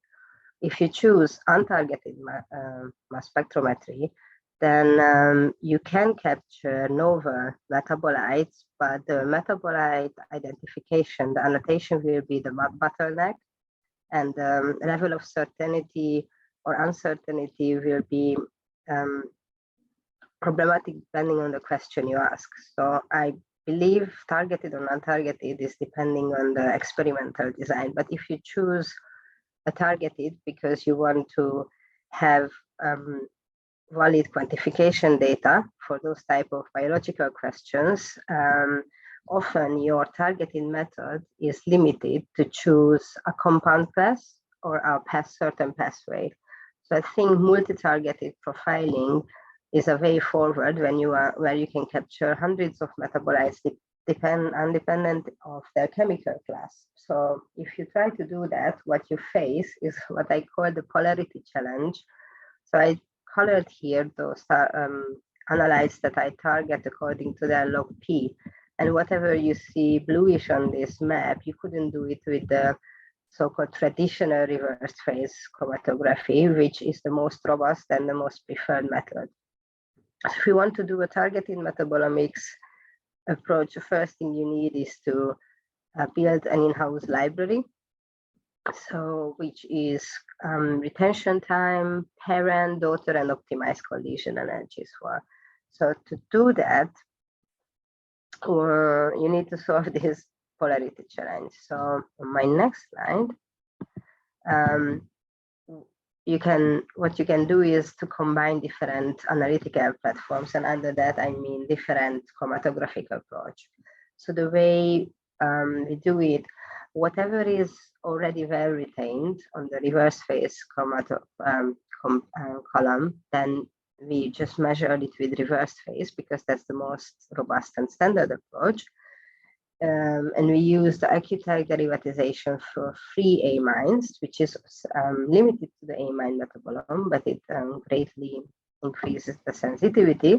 And the rest with the ion pairing chromatography, which is only good for the negatively charged analytes, especially for carboxylic acids and phosphates if you use tributylamine as ion pairing. So I'm going to show a few examples how ion pairing can help on your chromatogram. So here you would see 3 examples on the lower part of the screen without ion pairing, and the top is with ion pairing. So if you look at tryptophan, what you can see is the retention time would be acceptable without ion pairing, but the peak shape would be greatly increased with ion pairing reagent, which is super important at the data processing step where I get later. And then if you look for citrate, the retention time on a standard reverse phase column is basically in the solvent front, so where the matrix effect is the worst. So the quantification would be really difficult, and ion pairing reagent greatly push the retention time to the very end. And with GMP, actually, I've covered my own slide. What you can see is retention time somewhat useful on the reverse phase column, but because the window is so wide for that, you would run into the problem of adjusting the scheduled window for a broadly targeted method. But the peak shape is Gaussian and neat with adding the ion pairing one. So the next slide, I've just showed a subset of the compounds and targeting from the pentose phosphate pathway and from the TCA cycle. So I wanted to point out that you can target in one run organic acids, energy metabolites, cofactors, and sugar phosphates, with particular attention that this can separate fructose and glucose 6-phosphate. So the next method we use is the amine derivatization one, which is already well known in the literature, but what we did is we added more than 120 compounds to it. So what we really like in this derivatization process, besides that it gives a great peak shapes and increase the sensitivity, that the retention time is stable between users and between instruments and between columns, which is a key question when you do a multi-targeting method, when you want to use as narrow windows as possible for your data acquisition to collect the highest amount of signal that you can. But so any shift in the chromatogram would make the data processing slower, and then we use Skyline for data pre-processing, and you would run into this problem with a large library of retention time data that if they shift and every time for every new matrix and every new batch, data processing becomes 10 times slower if you have a retention time shift. So this is great for much better than the ion pairing one for them. So just want to point out that these methods are complementary. So if you look on the y-axis, the reverse phase chromatography retention time. So whenever the retention time was acceptable with reverse phase chromatography, even adding the ion pairing reagent does not modify to the extent the retention time that you would be out of the acceptable range. If the retention time is really poor on the reverse phase, a lot of the compounds can be measured using the ion pairing reagent and the leftover with the Ekitank, but we still have missing compounds. At the moment, we have about 300 compounds in this database. So I'm going to show you on the next slide an example that this combined method was assessed by analyzing a set of liver extracts from aged female and male mice treated with ampelopsin, which is a polyphenol, or not treated with ampelopsin. And not only were a number of significantly changed metabolites detected, but we could also show a clear interaction between sex and treatment. So if you look at the next slide, is actually in female mice, if you treat them with ampelopsin, the 2-amino isobutyrate decreases, while in male it increases. And we observed a few metabolites acting with interaction, and this needs further investigation. But unknown effect in metabolomics, right? And on the left-hand side, the different dots are actually different methods, including NMR as a gold standard to see what metabolites we can see, and we can see the same interactive effects via NMR too. And with that, thank you for all the collaborators and Jake Bundy for supervising, and please look up our paper. Yeah, thank you, Virat. That was a very enlightening and refreshing talk. 2 questions. One is, are you preparing that database that will be accessible somewhere for use for others? We published in this paper most of the data for that, the retention time, and so.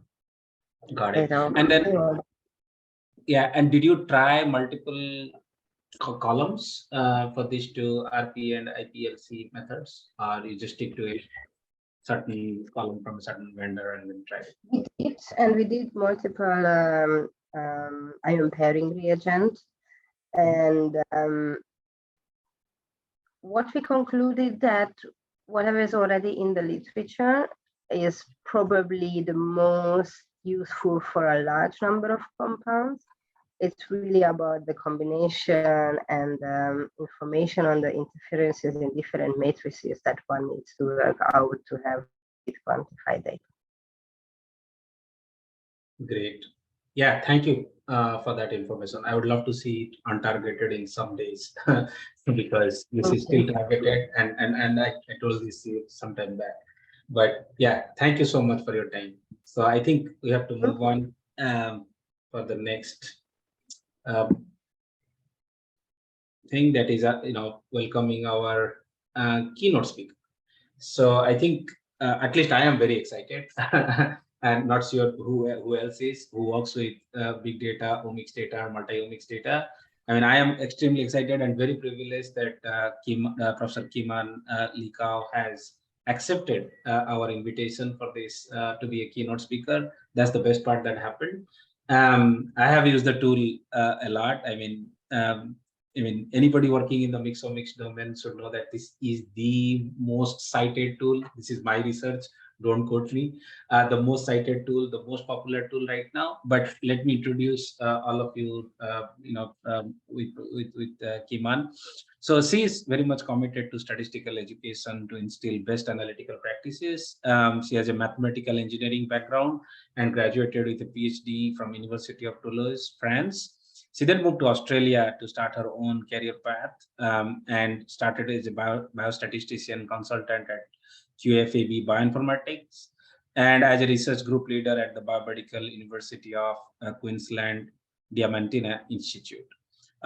She has her own research focus and a research group at University of Melbourne. She has secured probably a couple of NHMRC fellowships from 2014. In 2019, she received the Australian Academy of Sciences Moran Medal for her contributions to applied statistics, and was also awarded the Georgina Sweet Award from Professor Lynn Tilly for Women in Quantitative Biomedical Science. So she was also selected to the International Homeward Bound program that aims to build a global collaboration of 1,000 women leaders in STEM over 10 years, culminating to a trip to Antarctica in 2019. Her main research focus is on variable selection for biological data or omics data coming from different functional levels by the means of multivariate dimension reduction approaches. Since 2009, her team has been working on developing statistical R toolkit Mixomics that is dedicated to integrative analysis of omics data. Researchers make sense of biological big data. She and her team regularly conducts statistical training workshops and short series seminars and Mixomics multi-day workshops. I plan to attend my career ends. I'll see when that happens. But the biggest part is Mixomics and Diablo. I still recall that close paper day that when the full manuscript will come, in addition of the full suite of tools. I mean, there's endless suite of tools that are very. Without taking much more time, I welcome you again, Kiman, to this podium of BBAP 2022, and then please share your screen. Get us started. Thank you so much. Appreciate it again. Thank you, and thanks for the introduction and the introduction. So I'm going to share the screen now. Let me know if you can see it in full screen mode. It's coming. Not yet. Yes, is there? Okay. Yes, so I'm just gonna, so this talk is gonna be a bit different than the lightning talks. I'm going to talk more about the analysis itself and the methods that you can use. So I hope if you're working in different data, or even if you haven't yet, you'll be inspired to do so with your own data. Really working at the interface between biologists and mathematicians and statisticians. And I've been working in that for more than 15 years. A lot of my positions were actually embedded into molecular biology labs.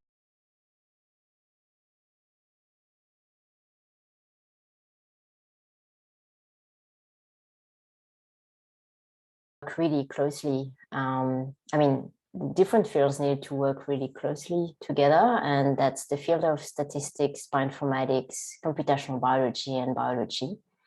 And the main reason is because we don't have, the data sets we have are usually quite small.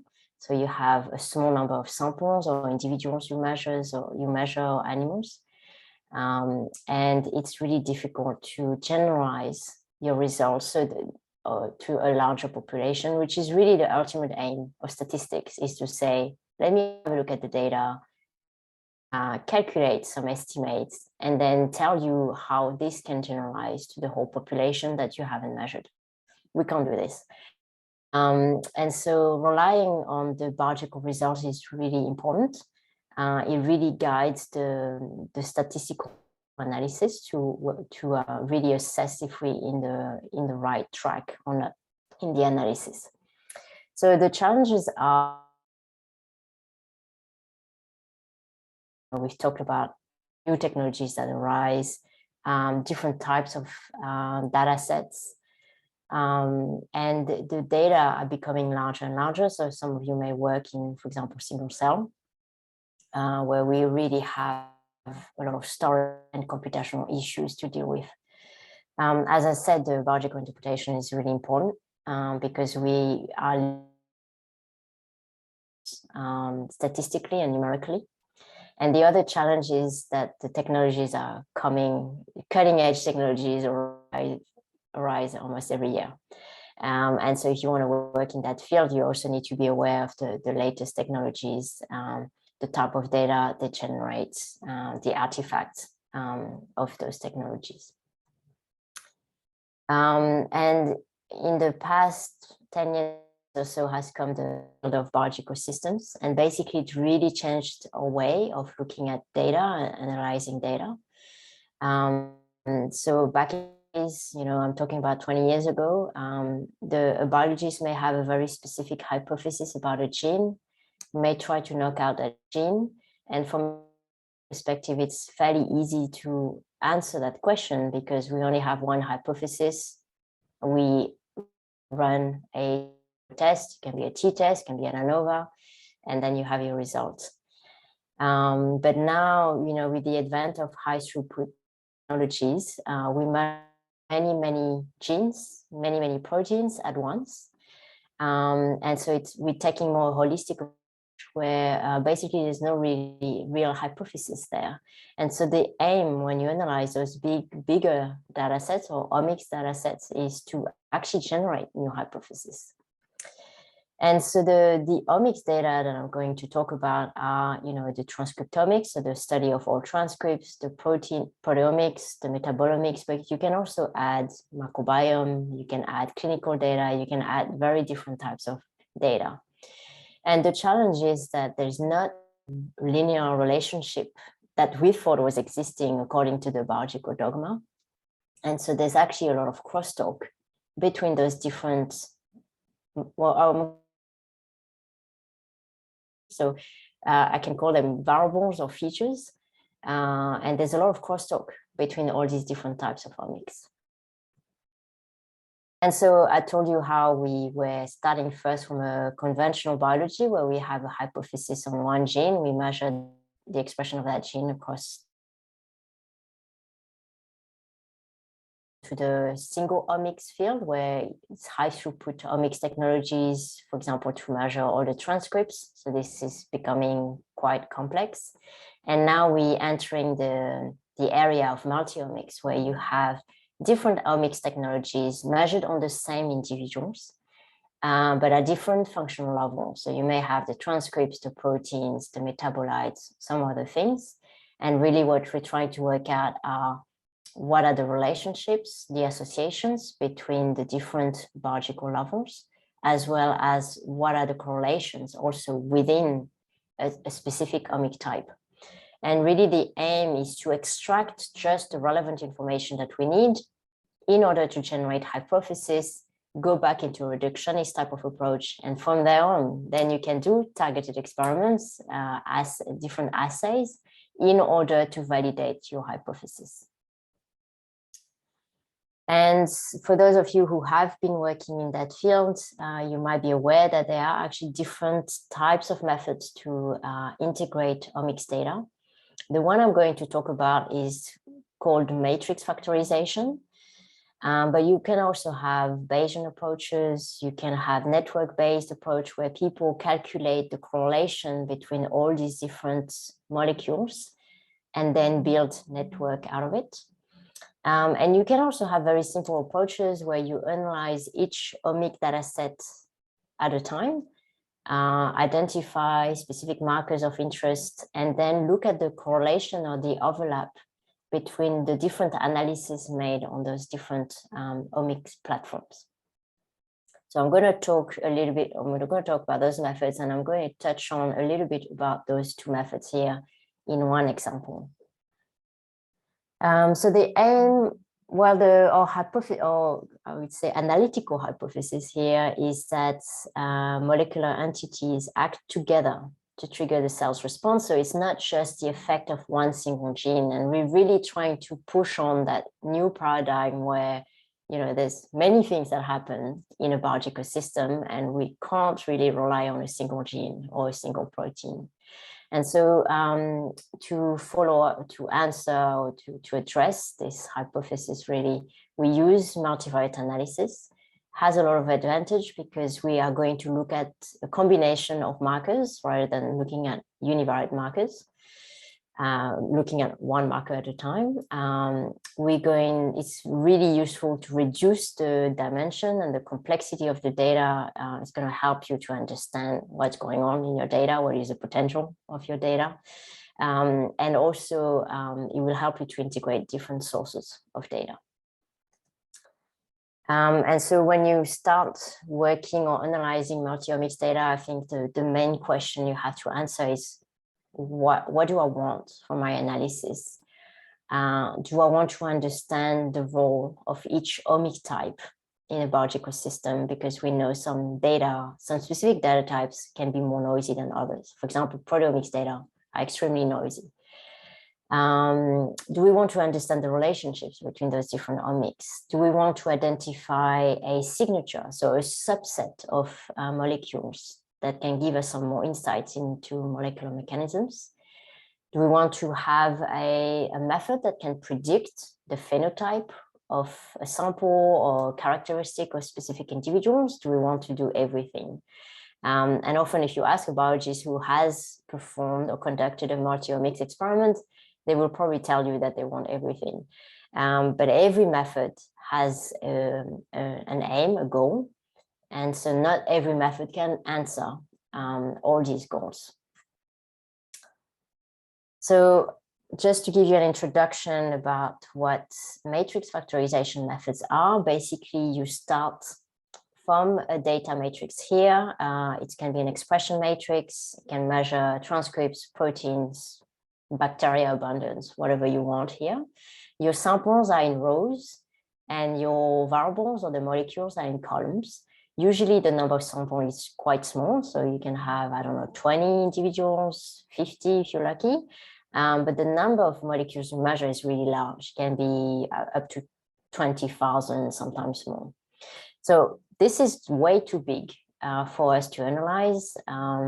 Way too big way too complex for us to actually understand. And so those methods actually are going to simplify the signal. So instead of looking at all the genes, we're going to aggregate them in a specific way so that we still retain the information from the data.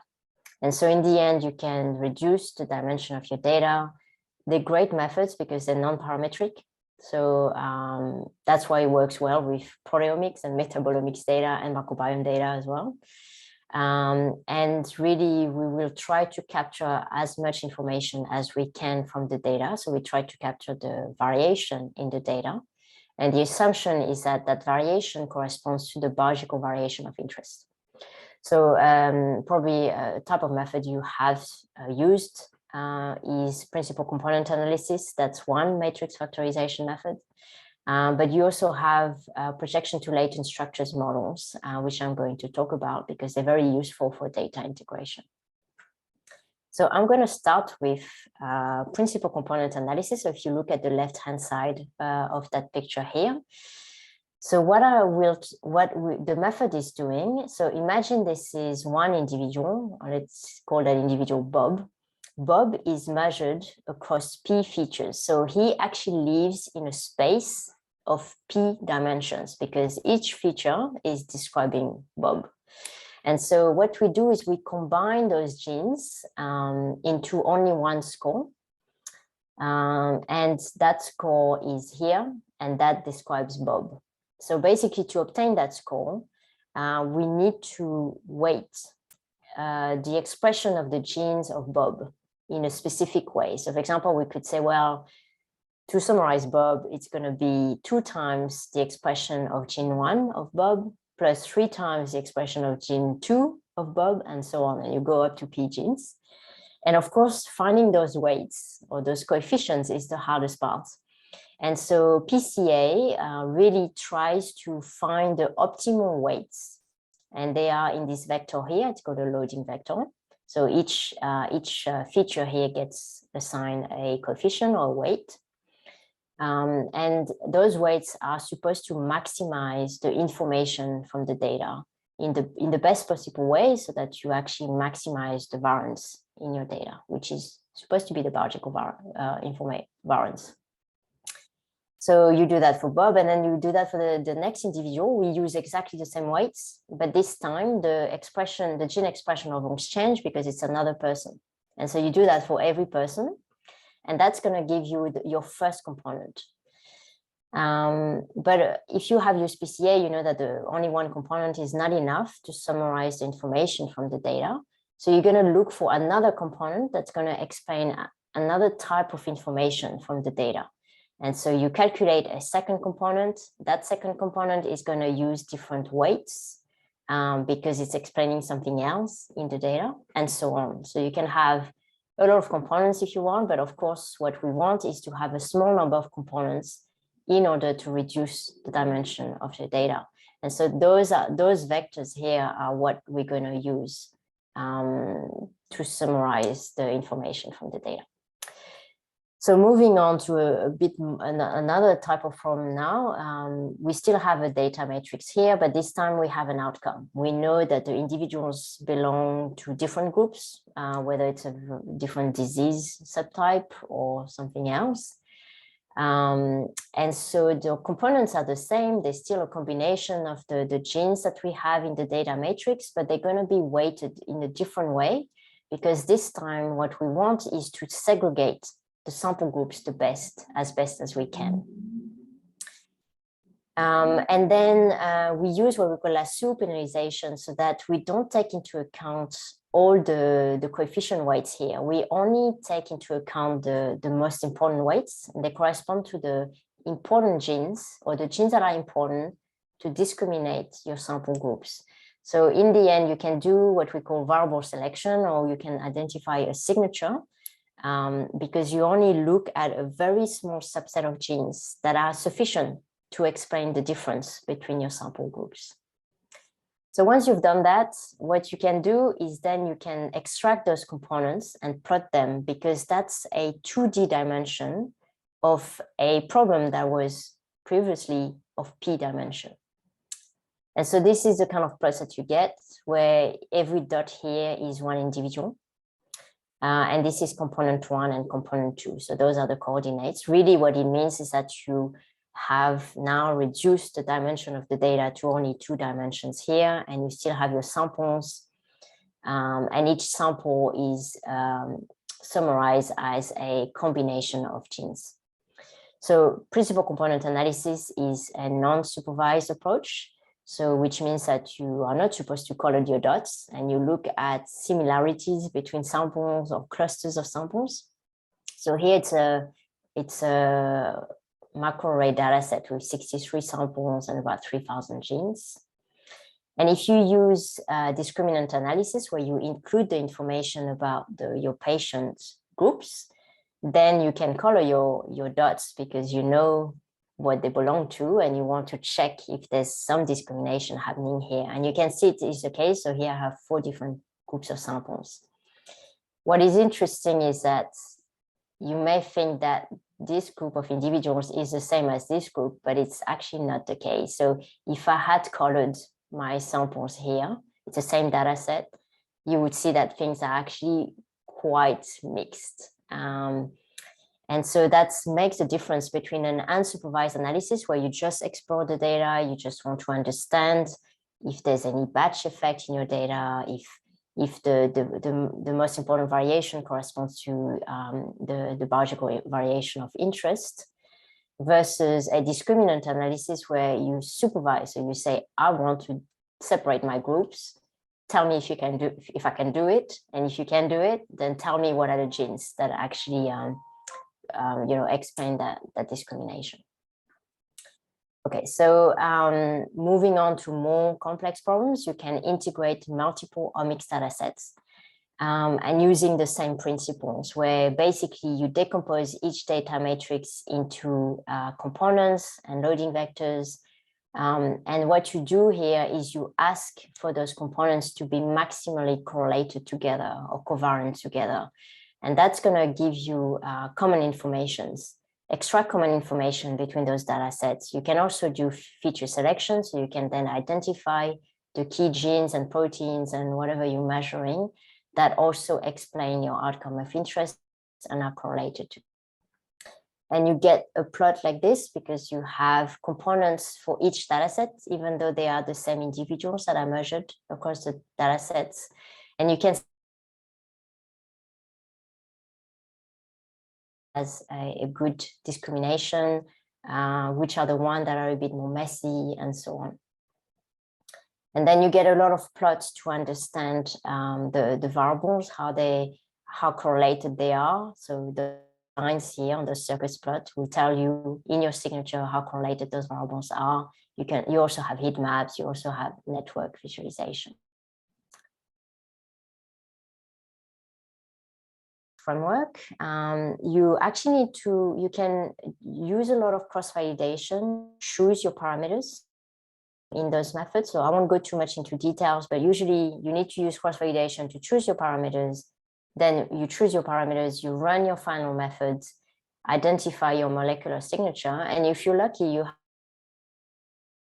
can evaluate how your model is how performant it is in predicting the right class of, say, new individuals. Okay, I think I'm going to speed up a little bit because I think I have about 5 minutes. So a study that we did, a multi-omic study we did with a Canadian and American team, where we extracted a very small amount of blood in newborns, and they were measured at day 0, day 1, day 3, and day 7. And we have 5 omics data to integrate from a training cohort from Gambia. And we actually validated those results into another cohort from PNG. When you do those type of analysis, you should always analyze each omic data set individually. And this is what we've done. So we looked at the genes that were differentially expressed between day 0, day 1 and 0, day 3 and day 0, and so on. This is the number of genes that are differentially expressed, whether they're upregulated or downregulated. You do that for the other data. A lot of things happening in the first week of life. And then when we looked at the correlation between all these different differentially expressed molecules, it was a mess. Like we just couldn't work out anything from there. So this is what it's represent of the molecules that we identified as differentially expressed. And this is a network view. We can't see much. When we use Diablo here, you can see because it's designed to extract correlated patterns in complex data sets, it actually does a very good.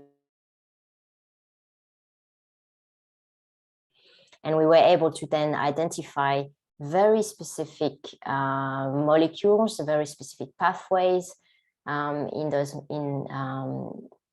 using this method.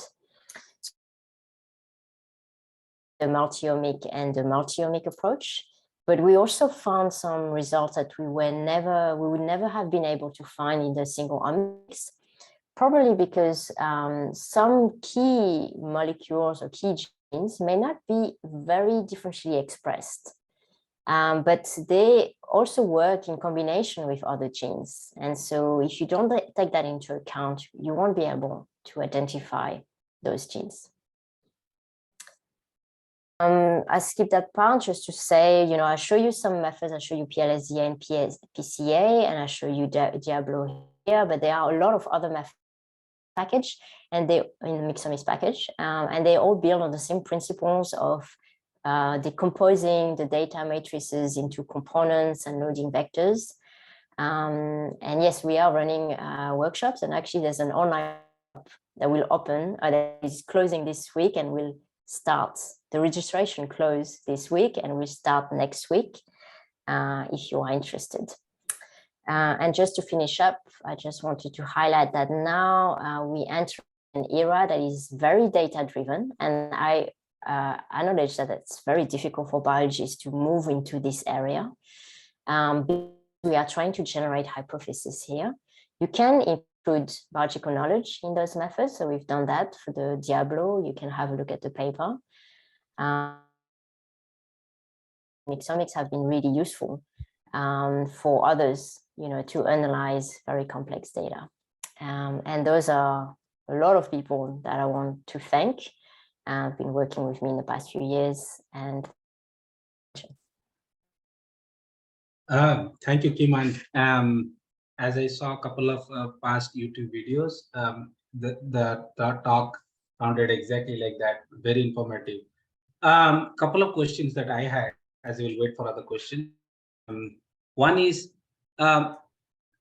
Mixomics ready to deal with imaging data in terms of box cells and pixels, and are you still at it?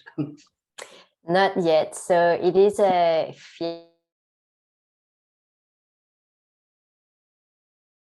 we still haven't done anything because you need, I think if you are able to summarize this information into data matrices, then yes, I think we will be able to translate that and use those tools, but so far we haven't done anything in that area.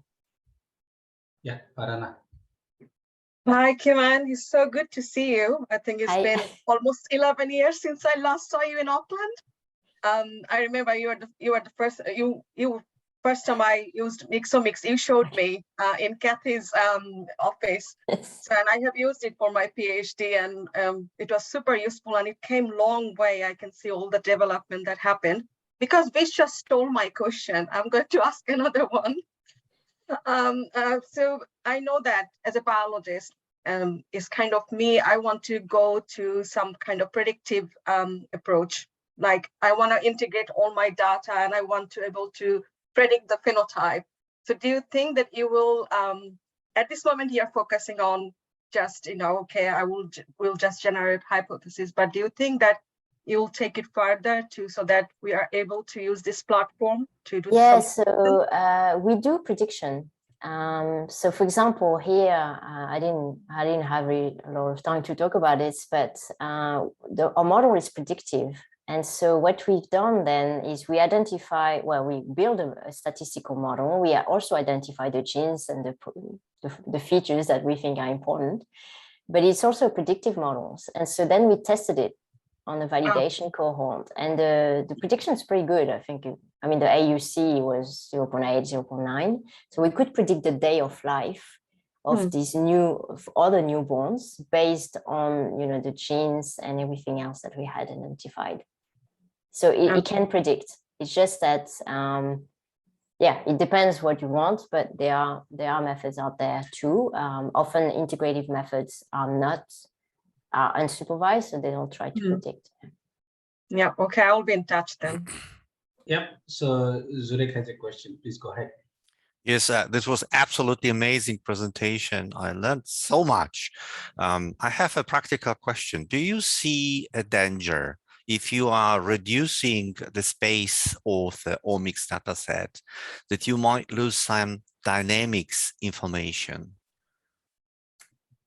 Dynamics as in, because for me, when I think about dynamics, I think more about longitudinal studies where you look at something. Yes, what I'm referring to, if you are, let's say, make it more specific. So if you are addressing data space in which you have signals, whatever proteomics or transcriptomics or metabolomics, coming from the same pathway. Okay, and if the pathway as a whole is up and down regulated, this is legitimate to reduce it to a one metabolite or one feature whatsoever.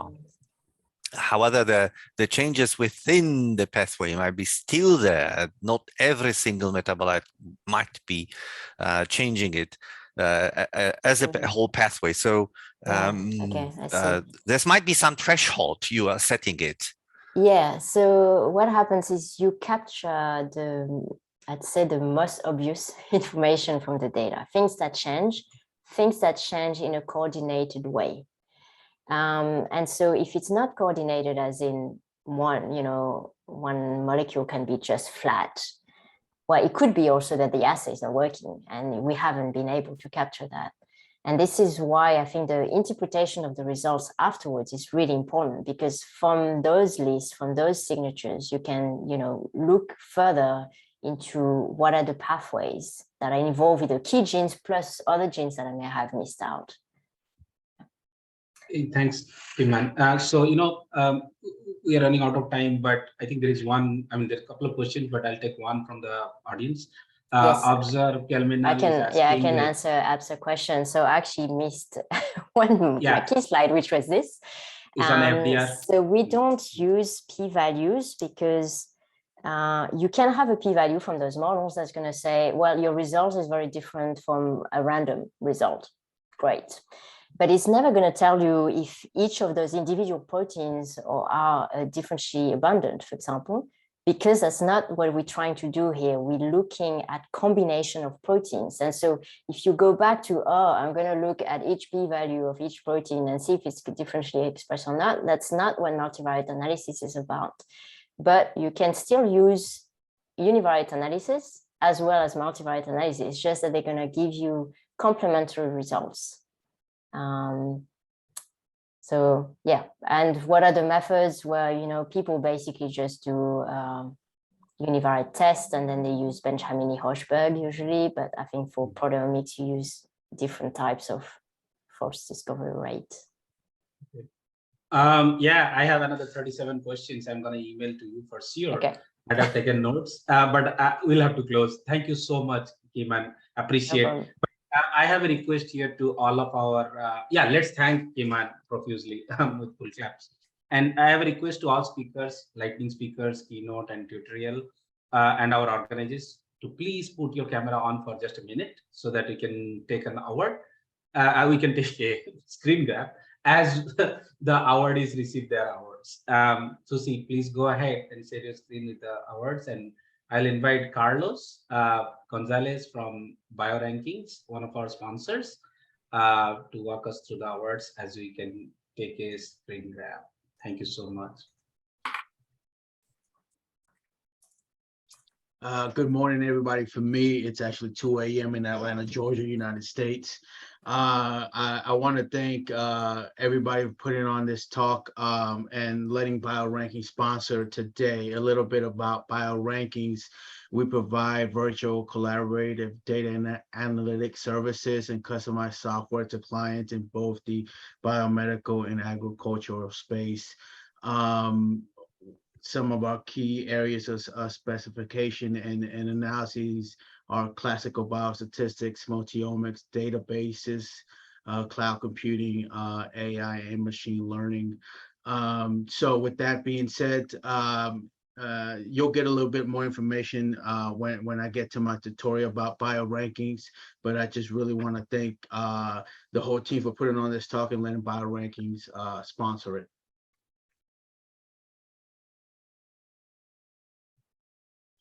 So with that being said, we want to present the award for best presentation to date to Charlotte Rowley. Congratulations.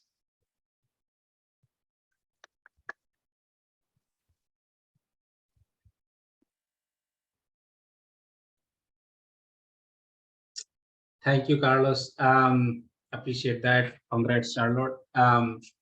Moving on, we have another runner-up award for the best lightning talk, and I'm going to invite Meng give us an introduction about Westlake Omics, one of our sponsors, and then walk us through the work. Thank you. Well, thank you. Yeah. So yeah, this is Meng from Westlake Omics based in Hangzhou of China.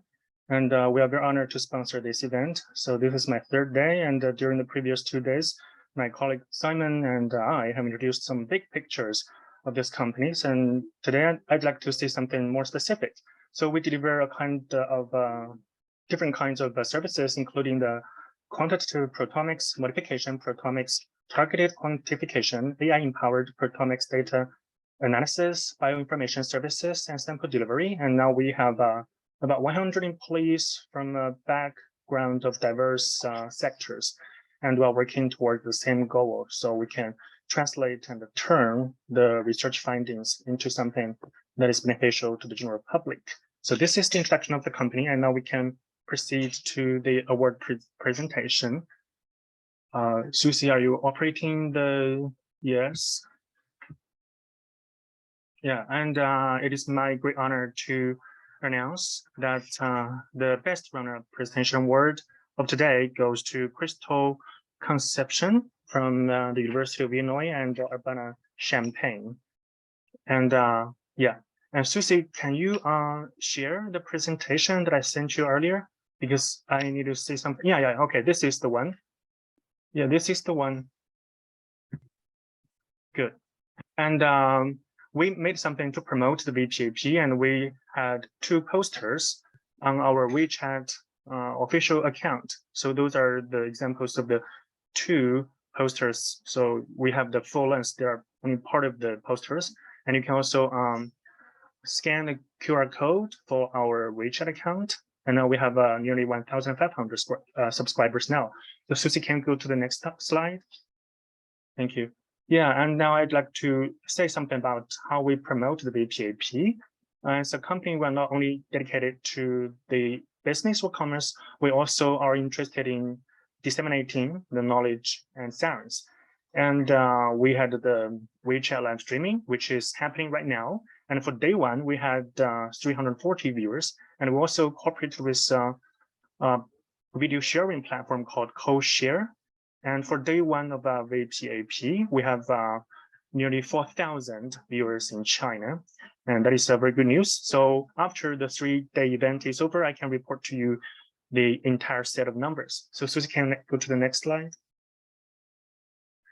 Yeah, and as we said that VPAP 2022 is also a HUPO-sponsored event. HUPO means Human Proteome Organization. It is the largest and the most authoritative organization in the field of proteomics. And HUPO also promoted the VPAP this year, as you can see from their official website. And the HUPO logo is also displayed on the poster of VPAP. And Susie, can go to the next slide? Yeah, and on the December 4th to December 8th, they're going to have the Congress 2022, which is very first physical gathering after several years of hiatus because of the pandemic. So this is the poster of the 2022 Congress of HUPO. And Susie, would you please go to the last page? Yeah, this is their official website, 2022.hupo.org. You can still register even this moment. And so HUPO also welcomes you to the Congress 2022 to be held in the beautiful city of Cancun of Mexico. Okay, thank you. That is all I need to say. Thank you. Thank you so much, Meng. This was great to know about HUPO. I know HUPO 2023 is coming to India, so I'm quite excited. Yeah, let's first get the Mexico done.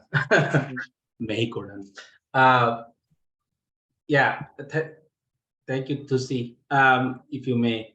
Yeah, it's so VPAP 2022 is coming to a wrap. I think we are at the last most event eventually, at the part of the event. And very sad to see Carlos Gonzalez from US awake at 2 a.m. But he's been very kind to offer his time and also to bring to showcase what the company does. So it's a pleasure and a privilege to introduce Carlos Gonzalez from BioRankings USA. Carlos is he's an experienced statistician at BioRankings, and he provides statistical data analysis and consulting to scientists with complex or high dimensional data. And BioRankings as a company specializes in statistically analyzing complex data, high dimensional data, including microbiome, untargeted metabolomics, and multiomics. So there is some cool methods they have developed based out of Seattle and US. So he's gonna walk us through the capabilities of the tools through a bioinformatics tutorial or multiomics analysis. So that sums up the day, starting from multiomics on PFAS to Keyman to BioRankings. It's all about multiomics. I'll open the floor for Carlos to let him share the screen and walk us through the next 30-45 minutes. Thank you so much, Carlos. Thanks, Associate. Thank you for having this talk put together. Let me find the share screen button. Screen one.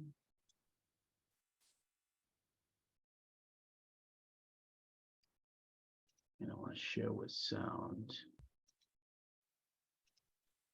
So let me know if you guys can see my screen, my slides. Yes, it's full screen. Thank you. Awesome. So again, I want to thank you very much for having us today. It is pretty early over here, but a very great opportunity to collaborate and get to know everybody and everybody's research.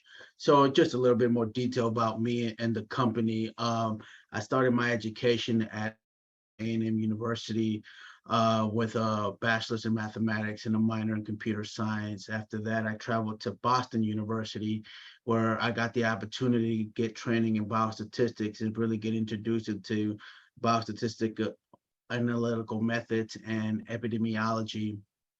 After that, I traveled down to Washington University School of Medicine in St. Louis, where I got my master's in genetic epidemiology. And ever since then, my career has revolved around data.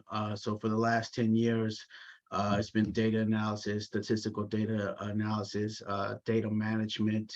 Been very fortunate to work on various biomedical projects, done data management for hundreds of clinical trials when it came to the development of biomedical devices or new drugs being tested. But for the last 3 years, my focus has been on the development of omic analysis.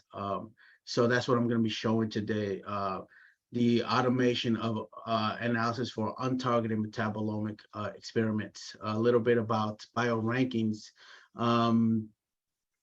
We've been very successful in our research, in our method development, in our software development. And in part to that is due to the NIH funding. We have over $5 million in NIH funding. And that's part of the work that I'm going to be presenting today. But none of this work could not be possible without these people that I've highlighted today. Dr. Gary Patty at Washington University School of Medicine. We will actually be seeing some data for a batch effect analysis later on in one of the videos. Dr. Shandell at Northwestern University, we work with various people at his lab to help us test and validate the software. Dr. Weinstock, he actually helped in the development of the CART application using microbiome data that you will be seeing later on in one of the videos if time allows. And Dr. Garrett at University of Florida, instrumental in helping us develop this software and still moving forward. Helping us in the new grant that we have recently submitted to the National Cancer Institute to apply similar methods and software to the discovery of cancer biomarkers. So that with that being said, I'm gonna start today by showing you a generic metabolomic workflow and really highlighting the pain points that our software has solved for researchers. And really emphasizing that our software has moved forward with more of an automation component to it. So at the top of this page, you can see a generic workflow that we really like how it illustrates the steps that a researcher might go through when doing their metabolomic research. I'm not going to go through the entire workflow, but you can see you have data collection, some comparative analysis, some manual steps, some database comparisons, some manual steps. Again, really honing in on the fact that, you know, our peers, as you've seen today, you know, are doing great research, great method development, great tool development. But you know, these tools are great, but you know, it still requires these researchers to have some kind of computational background, some kind of programming background, and it still requires a user to go in there and spend a lot of time dealing with things like combination or filtration or alignment of features or chromatograms, corrections or comparisons that you finally get to do your comparative analysis. And that's some things that we're going to highlight in the talk moving forward in the later on slides, how these signal processing decisions can really drive the results of your analysis, or even drive the next steps in your workflows.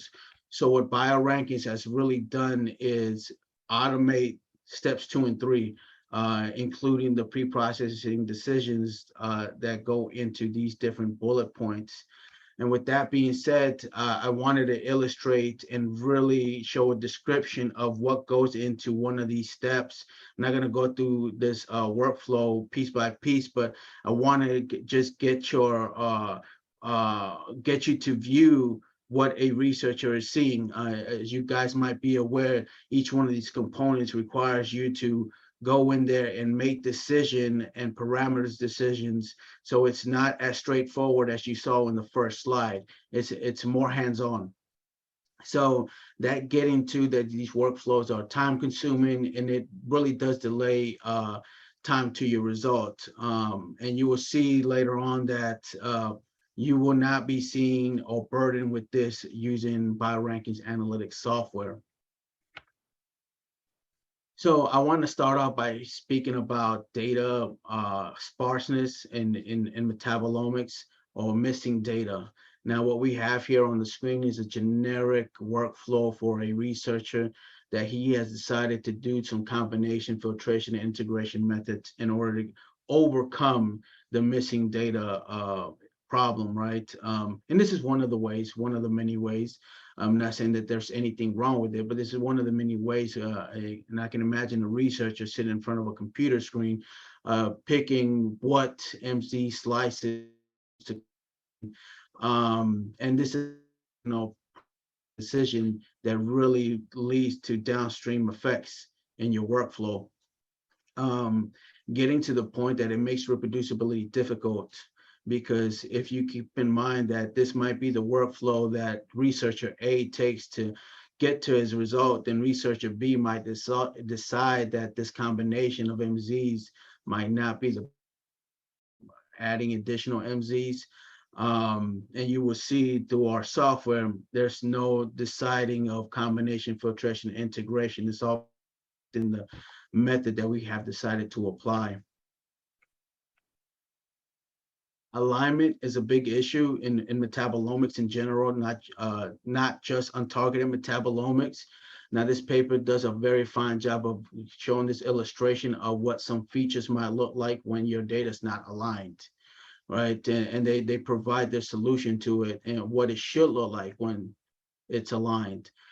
This getting back to the point that, you know, we are all providing research and tools and development for us to use, but they're not taking into account the entire workflow, and these tools are being built independent, and it goes back down to, it's researcher driven, and it's based on the method that the researcher uses and the parameter that the researcher uses to make the decisions in this particular case of alignment.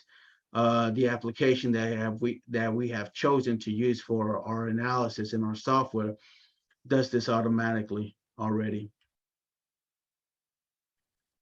This paper did a very fine job of pointing out corrections that your experiment might need. You might have problems with batch effects, misalignments, or some type of instrument drift. And now these are generic representations of what the signal might look like, but they did a very fine job of illustrating that. I say that to point out that we have built this into our software. You will actually be seeing a batch effect example later on in the presentation where we have automated and simplified how to correct for the batch effect when analyzing your untargeted metabolomic experiments. So keep in mind those workflows that I showed at the beginning of the presentation. They were very hands-on, they were very detailed. You did huge amounts of work. You've gone through your workflow, you've aligned data, you've interpolated, extrapolated, whatever you might have needed to do in order to get those features at a point where you actually can do some comparative analysis or some kind of statistics. And now what I have on my right-hand side on this diagram is some generic box plots. It's an illustration to represent some features that have been chosen after a researcher has gone through his workflow for 2 different groups that he's interested in comparing. Now, the problem with this is that when you've already gone through that workflow, made decisions that has affected your downstream analysis, now you have this final set of features that you're willing to calculate p-values on. Well, now you're in a space typically known as hypothesis, as the results are known, harking, because you're really gonna be testing what you want to test. You selected features you want to test. And just by looking at these box plots, you can tell which ones you can expect a significant difference on. With that being said, bioinformatics software will test everything that you upload to it. It will find a feature in the entire data set, and it will test everything that it finds in the entire data set. So a little bit about our method and our application and our solution. We're using what's called functional data analysis, FDA. FDA is a method that was built to analyze data that comes in forms of functions or graphs. And that's what we're doing here. We're viewing LC-MS untargeted metabolomic data in forms of functions. Now, what you have to your right-hand side is a 3D representation of the FAHKO experiment. You have the 12 mice, 2 groups, 1 wild type, 1 knockout. Of course, you can't tell the difference between the 2 groups here, but this is to illustrate the fact that we can, after conversion, we can see this data as functional format and avoid those pain points that we highlighted at the beginning of the talk. By us applying functional data analysis, we are no longer having to deal with the workload of interpolation, extrapolation, or combining MZs, as you saw in the previous workflow examples. So you might be familiar, might be more used to seeing something like this in your outputs, as opposed to the previous slides. Now, what we have done is just take that data and looked at a specific region, 3271 to 3272. And after conversion to functional format, we can clearly see our 2 different groups. Our knockout mice are represented in the black curves, our wild type mice are represented in the red curves. And pretty easily we can, see 2 different features at 2 different RTs there. So with that being said, our application of functional data analysis onto untargeted metabolomic experiments opens the door for functional linear modeling, which then allows us to do multivariate statistics, allows us to leverage the information from your experimental design and do those kinds of analyses that take into account the batch effect, do analyses that take into account repeated measures or anything that you can really think of. And you'll be seeing examples for the batch effect in the later on videos. Our software does currently offer repeated measures analysis, and we'll have additional videos outside of this conference available for those later on. So when can you use biorankings analytics software? It's really after you have collected your data, put it through the LC-MS machine, and you have one of the current file types that we allow in the software. You upload your files, and on average, we're seeing people get results back within 2 hours. So we are really proud of what we have built. Just to highlight again some of the key things that we have done, and you will see later on in the videos, eliminate those pre-processing steps. You will no longer have to sit in front of a computer screen. In our experience, we were hearing some research, we're sitting on in front of computer screens, slicing and dicing MZs for days to get to that final step in the workflow to do comparative analysis. And we make reproducibility possible. As you saw previously, I gave you a scenario where you can have researcher A, researcher B, researcher C take different approaches, and it makes reproducibility impossible. With that being said, what I'm going to be showing you today in the demonstration videos, we're going to be showing you how to register. It's a pretty simple process. We're going to be showing you how to upload some untargeted metabolomic data. We're going to be showing you how to analyze that data in a group comparison analysis in an ANOVA approach. We will also have that COVID example that takes into batch effect. Depending on where we are on time, it looks like we might be good on time. We will be getting to a multi-omic analysis where we're using classification regression tree application to analyze microbiome and cytokine data. So with that being said, I'm going to jump in straight into the first video. Let me know if you guys cannot hear the audio. I'll adjust Hello, it. and welcome to today's video. We can hear. Today, I will be showing you how to register for BioRankings analytics software. I begin by showing you our home page. Now, for you to get here, just go to your browser and type in analytics.biorankings.com. Brings you to our home page. From here, you have access to all of our software. Just go to the bottom of the page. You can find links to our social media and our privacy policy and terms and conditions. Scroll up to the top of the page because today we want to sign up. So let's click sign up for free. Let's bring up our sign up for free page.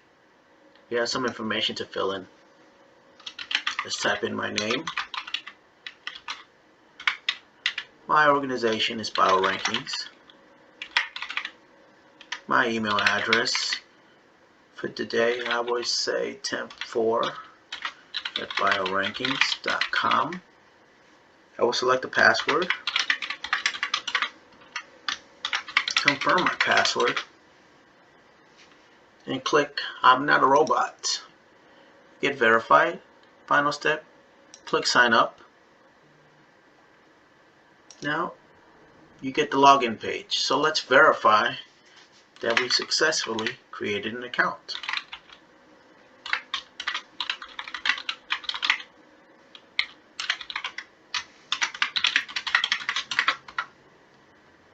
And now we have successfully created an account and logged in, and we now have access to all of the software on BioRankings Analytics platform.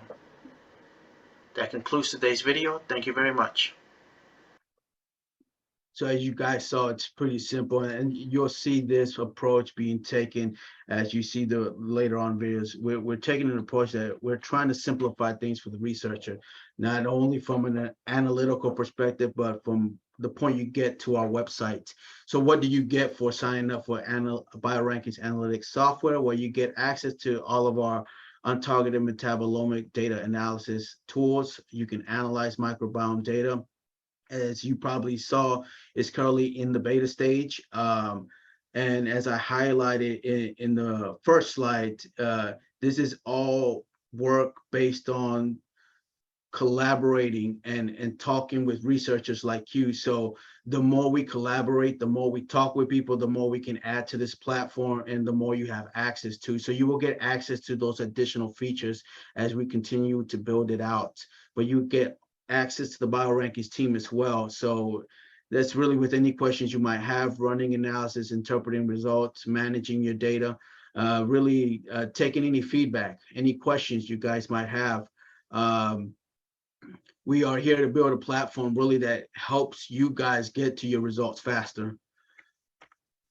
So you signed up, You probably want to run your analysis now, but first you need to upload some data. So what you need to do first is upload the data. You will need to go to our homepage, go to the upload data page that will look something like this, fill out the information.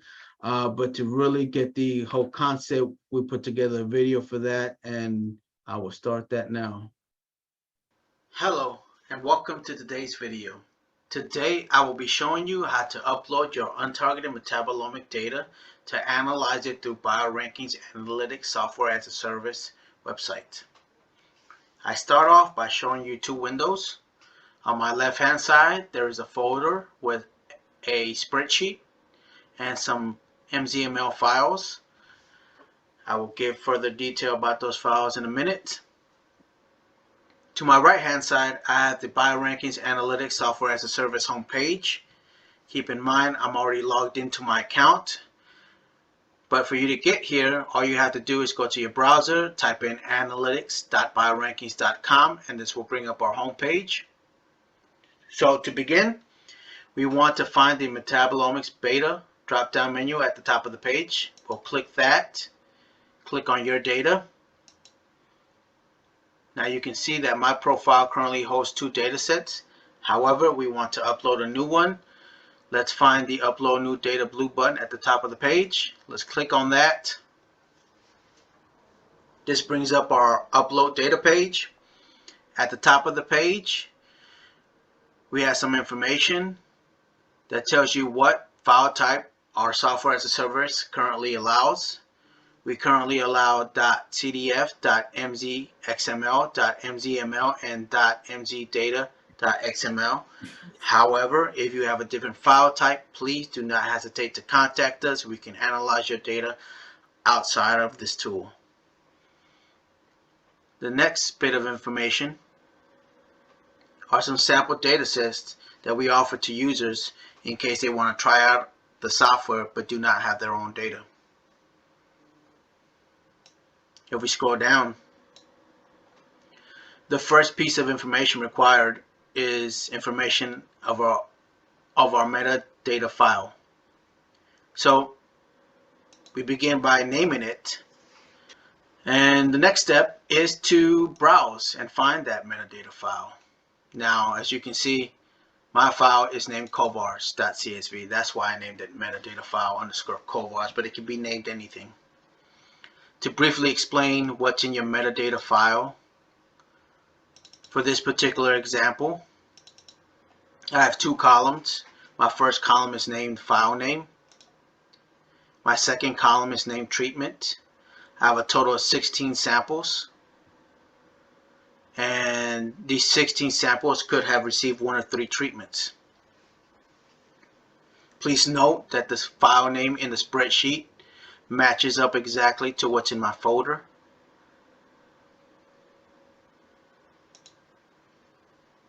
So let's close that out. We will not save.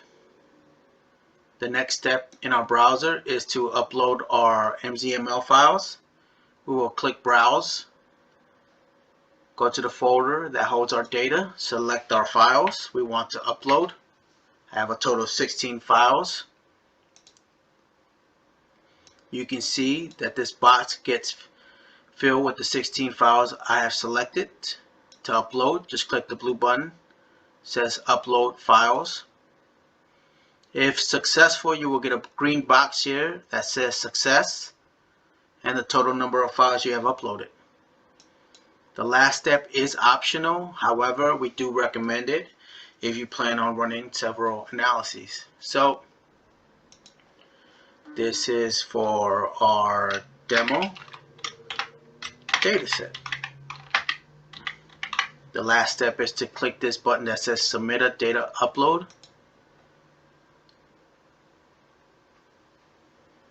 And that brings you to our Start Analysis page. But let's verify that our data has been uploaded to our profile. So let's go back to the top of the page, Metabolomics Beta drop-down menu. Click that. Click on Your Data. Brings up the Your Data page. You can see that the first entry now is the data set we have just uploaded, demo dataset. the timestamp. If we click on Manage Metadata, this gives us details about our data set, our attached metadata file, and from here you have the ability to attach additional metadata files in case you have additional variables you want to analyze. Let's close that out. This icon under File List lists out the files you have uploaded to your dataset. This icon under the Share column allows you to share your data with collaborators. All you have to do is input their email address. The only requirement is that that collaborator must have a profile on the BioRankings Analytics platform. Let's close that out. The last piece of information is this delete icon. You have the ability to delete a dataset if you wish. Just mark this yes, delete this data, and click the red button. However, I do not want to delete this data. We will close this out because we will be using this demo dataset in the next video for analysis. Thank you, and I will see you in the next video. So as you guys saw, we try to make it pretty straightforward. However, if you have any questions, do not hesitate to contact me after the conference and we'll get you squared away. Really want to touch on the data you just saw being uploaded because that's the data we're going to be seeing in the next video being analyzed. We had 16 samples. As you saw, they could have received treatment ATP, TGF-beta, and the remaining were control samples. We're interested in knowing if there are any metabolite difference between these groups, and that's the analysis you're going to see being run. I want to highlight that this data was sourced from the Metabolomics Workbench, and it has been modified for this demonstration. If you want full access to it, you can get it through that reference. With that being said, we're going to see how to analyze this data.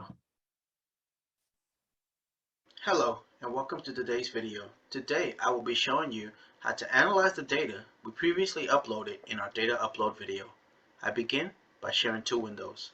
On my right hand side is the BioRankings Analytics homepage. I'm already logged in. However, for you to get here, just go to your browser and type in analytics.biorankings.com.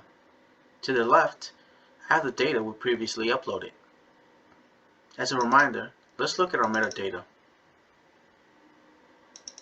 We had 16 samples.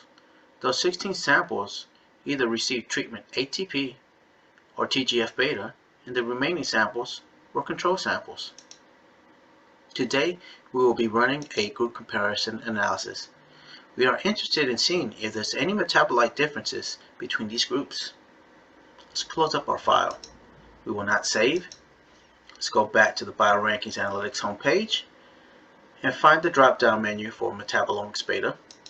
Click on Start Analysis. This brings up the Start Analysis page. At the top of the page, you will find some information of what you can expect to receive after running your analysis. You can expect to receive a spreadsheet that will contain every feature identified in your experiment. Through our user interface, you can expect to see a peak plot for every feature identified in your experiment. If we scroll down on the page, we currently offer three types of analyses: a group comparison, what we will be running today, a group comparison with adjustment for a batch effect, and a repeated measures. Please look at our additional videos for those types of analyses. So let's select group comparison. The next step is to select our data source. We want to select demo_dataset. The next step is to select our metadata file. Now I only have one metadata file attached to my dataset, so it's pre-filled for me. The next step is to select our metadata columns. Just click on that. We currently allow users to have up to 3 columns in your metadata file. Today I only have treatment. I will select that, click Save Columns, and you will get this prompt. You selected treatment for your analysis. Let's scroll down on the page. The next step is to name our analysis. The next step is to set a minimum intensity. This value must be between 1,000 and 1 million. I will choose 6,000. Now what this means is that my output will not have any features that had an intensity less than 6,000. The next step is to set a minimum feature width. This must be between 2 to 30 seconds. I will select 6 seconds. Now what this means is that my output will not contain any features that were not at least 6 seconds long. The next step is optional for a targeted comparison analysis. If you have a list of targeted metabolites you wish to compare to BioRankings findings, just provide us with a spreadsheet that has at least 2 columns. One column that identifies MZ and one column that identifies RT, and we will complete that comparison for you and provide you the results. We don't have that today, so let's click on Start Analysis.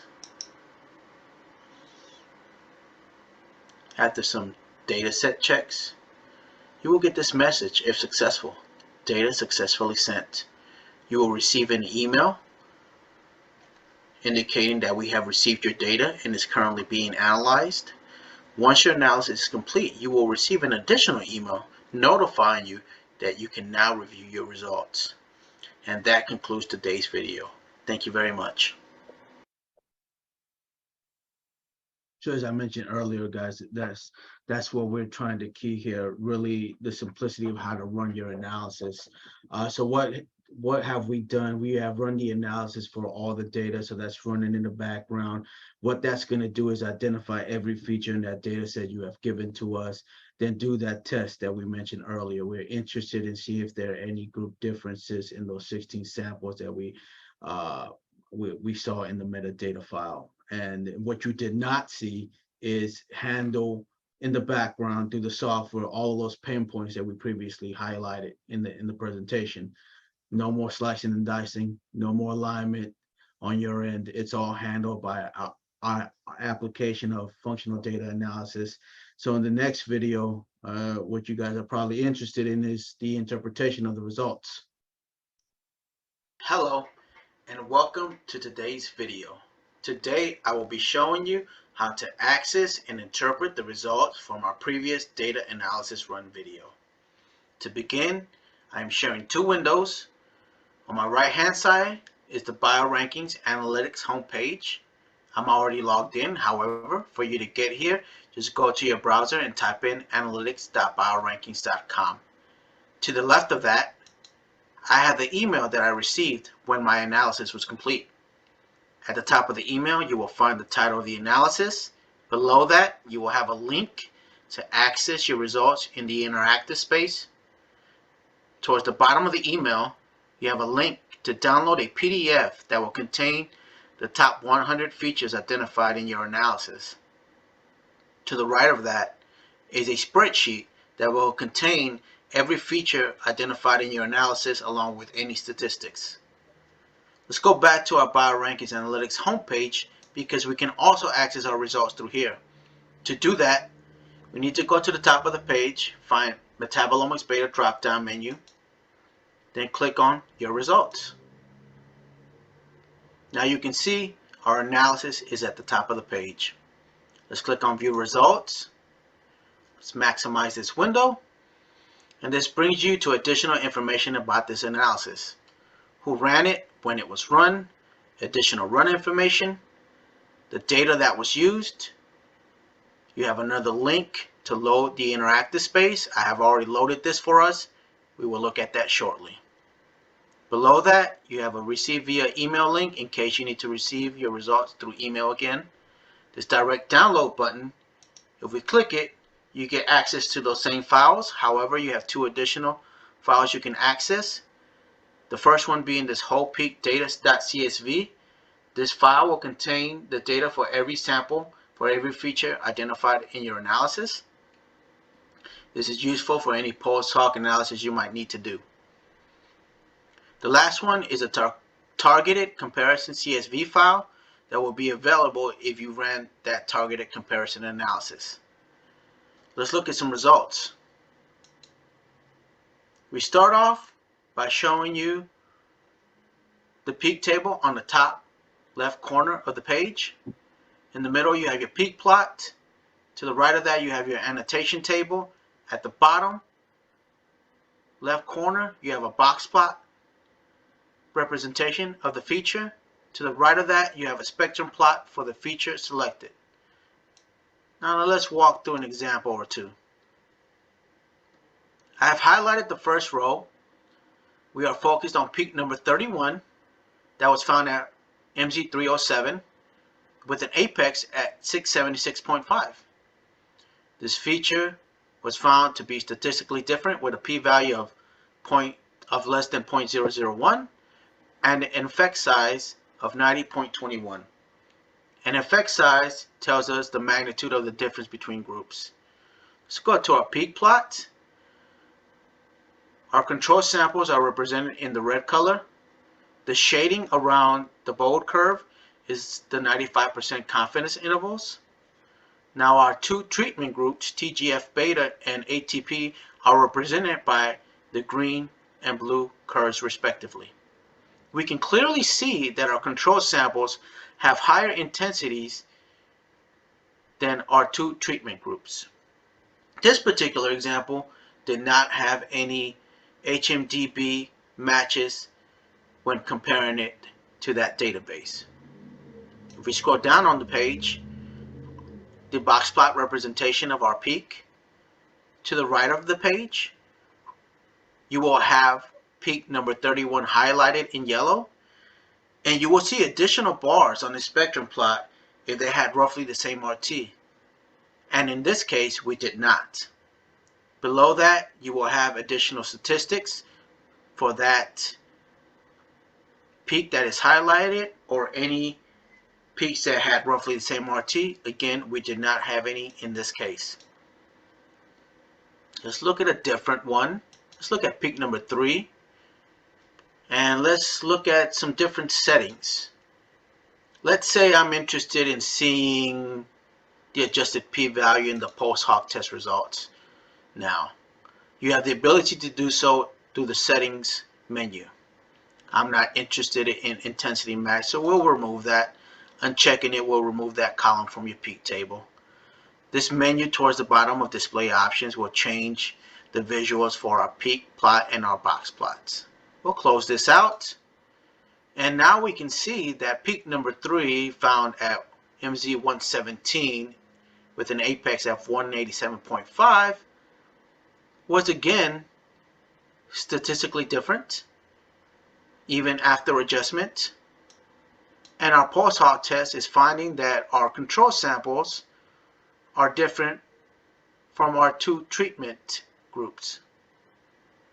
And we clearly see that our red curve is higher in intensity than our two treatment groups. This particular feature did have 6 candidate metabolites. If you click on the first one, it will take you to the web page for that particular metabolite. Let's go back to our user interface. We scroll down again. The box plot for our feature. A spectrum plot, again, did not find any other features that have roughly the same RT. And that will conclude today's video. Thank you very much. So those videos have been kind of short, guys, due to knowing the time constraints of the conference. But if you see anything in there that you were interested in that I did not touch on, feel free to contact me after the conference. So what have we done and what are the advantages to testing out biorankings analytics software? Where automatic identification of every feature in your data set that you give to us based on MZ and RT. We test everything.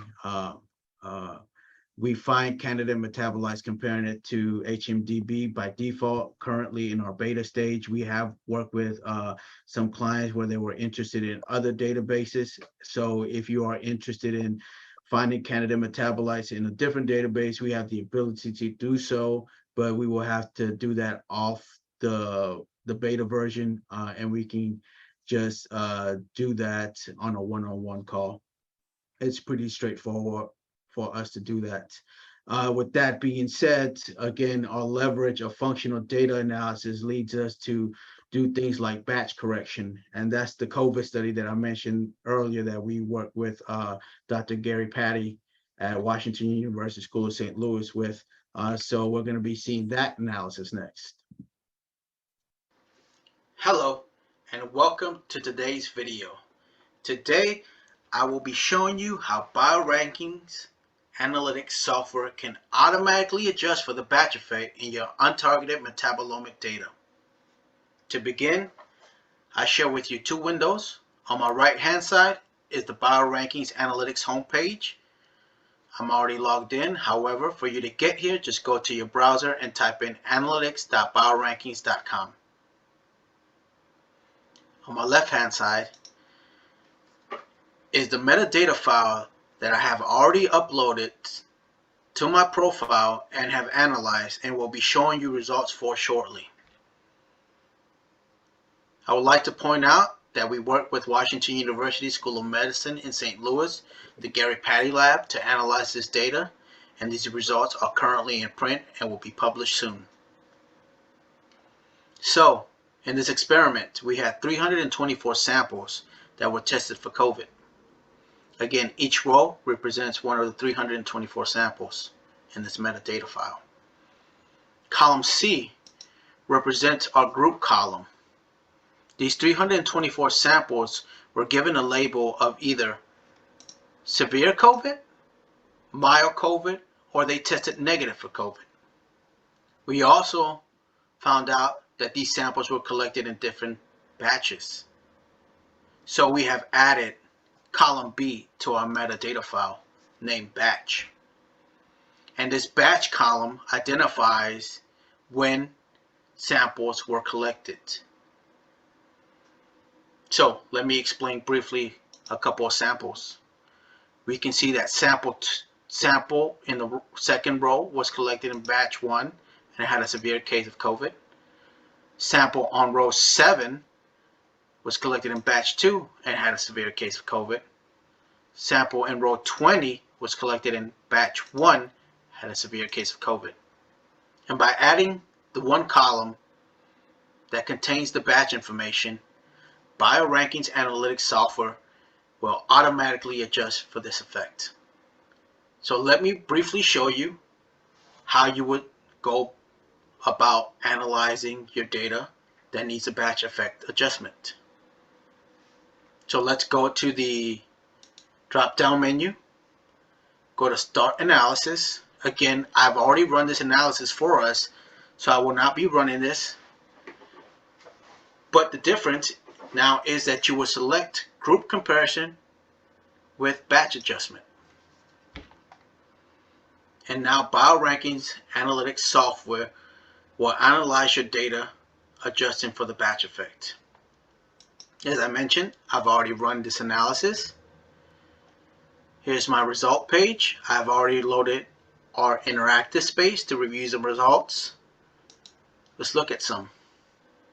I currently have highlighted the peak identified at MC 246.07. It was found to be statistically different with a p-value of less than 0.001, and that's actually the adjusted p-value.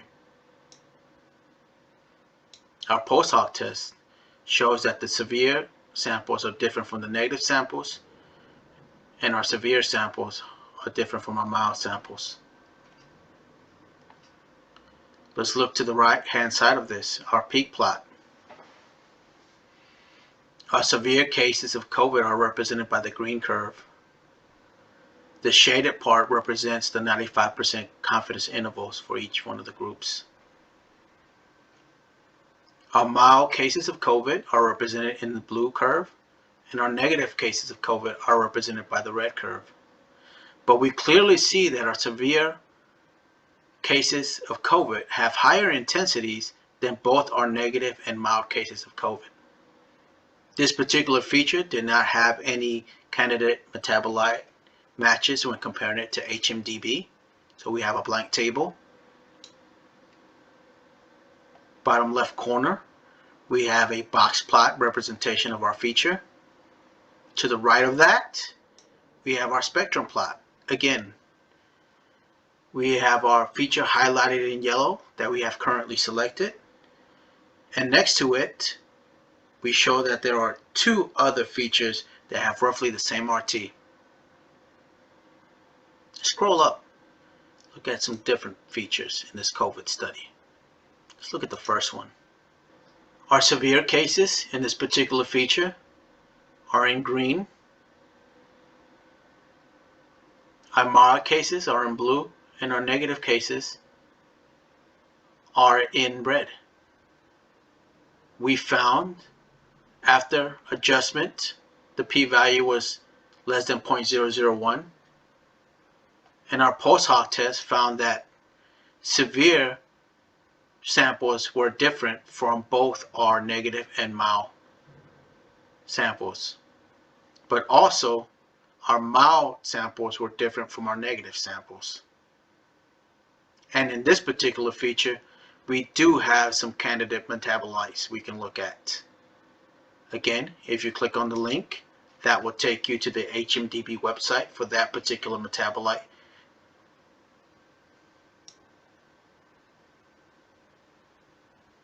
Let's go back to our results. So with that, one additional column in your metadata file, you can now automatically adjust for the batch effect when using BioRankings analytics software. Thank you very much, and that concludes today's video. So what did we just do, guys? We automatically adjusted for the batch effect that has several different ways of getting done. But through BioRankings analytics software, it takes one column in your metadata file. Just tell us what batch your sample was collected in and let the software do the work. So to really emphasize what our software is built behind is built behind using the experimental design information from your data and really the statistical modeling approach that we're taking, the functional data analysis approach. So what else can BioRanking software do? Well, I had left it open for questions, but I still have a lot of time left, looks like it. So I'm going to jump into the multi-omic analysis application of CART that we have available on our beta software at the moment. As I mentioned, this will be using microbiome and cytokine data. It's a supervised clustering of your microbiome experiment. So with that being said, we put together a small video for that, and let's look at it. Hello and welcome to today's video. Today I will be showing you some results for a CART analysis that I have run through BioRankings analytics software. As you can see, I'm already at the home page logged in. However, for you to get here, just go to your browser and type in analytics.biorankings.com. After logging in, it will bring you to our home page. As I mentioned, I've already run our CART analysis. But you might be asking, what is CART? Well, CART is short for Classification and Regression Tree Analysis. It's an exploratory analysis tool that can be used to discover any microbiome groups that might be associated with your metadata. So let's say, for example, you've collected microbiome data in your experiment, but you've also collected other information, for example, clinical information, demographic information, or even other omic information. This tool can help discover any microbiome groups that might be associated with those variables. It's a supervised clustering of the microbiome analysis. So, before I show you any results, let me show you how to run a CART analysis. You want to go to the top of the page, find Microbiome Beta drop-down menu. Under CART, find Start Analysis. This will bring you to the CART Start Analysis page. At the top of the page, you will find information about what you can expect to find in your results when running CART. Beneath that, you will find some of the requirements needed to run CART. Below that are some sample data sets that can be used to run CART in case you don't have your own. This is the data that I will be presenting results for today. Beneath that, you will find a link to the paper that has published this data and can provide further detail about the method being applied in our software. As I mentioned, I've already run the analysis and I've loaded our interactive space. So let's look at some results. When running CART through our software, you can expect to see something like this for your results. I want to start today by looking at the metadata file tab. My analysis today had 128 samples. Each row in this table represents a different sample. Each column in this table represents a different variable that was used in my analysis. In my case, each one of these columns is a different cytokine. Again, I am interested in finding out if any of these variables are associated with any microbiome groups in my experiment. So let's go back to tab number 1, and these will be the visuals we provide for the results in your analysis. On the left-hand side is a tree plot. On the right-hand side is a bar chart plot. As I mentioned, this is an exploratory tool, so you have the ability to use this slider to visualize your results at different levels. You can see that the tree is being pruned as I move the slider. So today, let's look at a small tree where we can easily interpret these results. Starting on the left-hand side with our tree plot, we had 128 samples. Our analysis found that the cytokine leptin with a threshold of 1937 was the most important when discovering microbiome groups. So all of my samples with a leptin level less than 1937 went to terminal node number 2, and that was a total of 68 samples.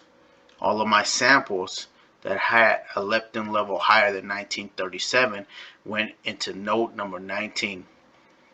My analysis then found that the cytokine IFNG with the threshold of 66 was also important in finding microbiome groups. So my samples that had high leptin but low IFNG went into terminal node number 20, 41 samples. Terminal node number 27 had my remaining samples. These samples were made up of high leptin and high IFNG, a total of 19 samples. To my right-hand side, each one of these bars represents one of my terminal nodes. Each one of these colors represents a different taxa that make up the microbiome composition for these groups. So, if we look at the first bar for terminal node number 2, we can see that these were for the samples that had low leptin, and we can see that the microbiome composition for this group had high Bacteroides, about 42%, compared to our samples in node number 27 that were high in leptin and high in IFNG had very low Bacteroides, about 16%. And with that, you are now able to discover any microbiome groups that might be associated with your metadata. That concludes today's video. Thank you very much. Hello. So as I mentioned, guys, we kept these videos short. There was a lot of information I was not able to within that particular now more results in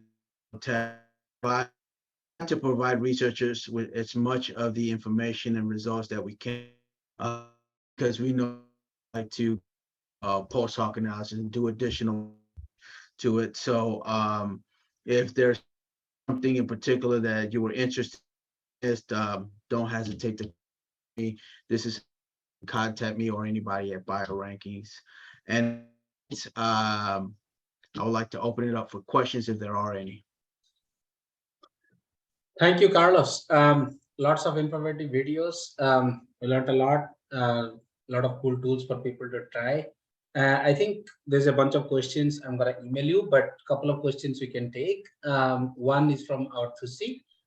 She's asking, Carlos, when you are correcting the batch effect, you don't use any PBQCs or QCs in different batches?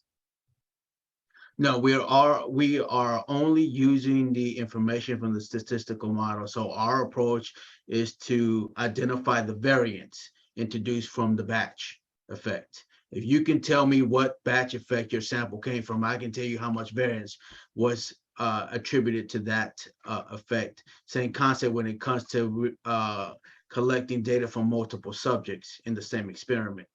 If you tell me you have repeated, if you collected multiple measurements from Carlos, I want to remove that variance from the result. I don't want to introduce that variance into the result and possibly introduce false positives. So we can identify that variance, remove it, and provide you with that final end result, which is what you're seeing in the user interface.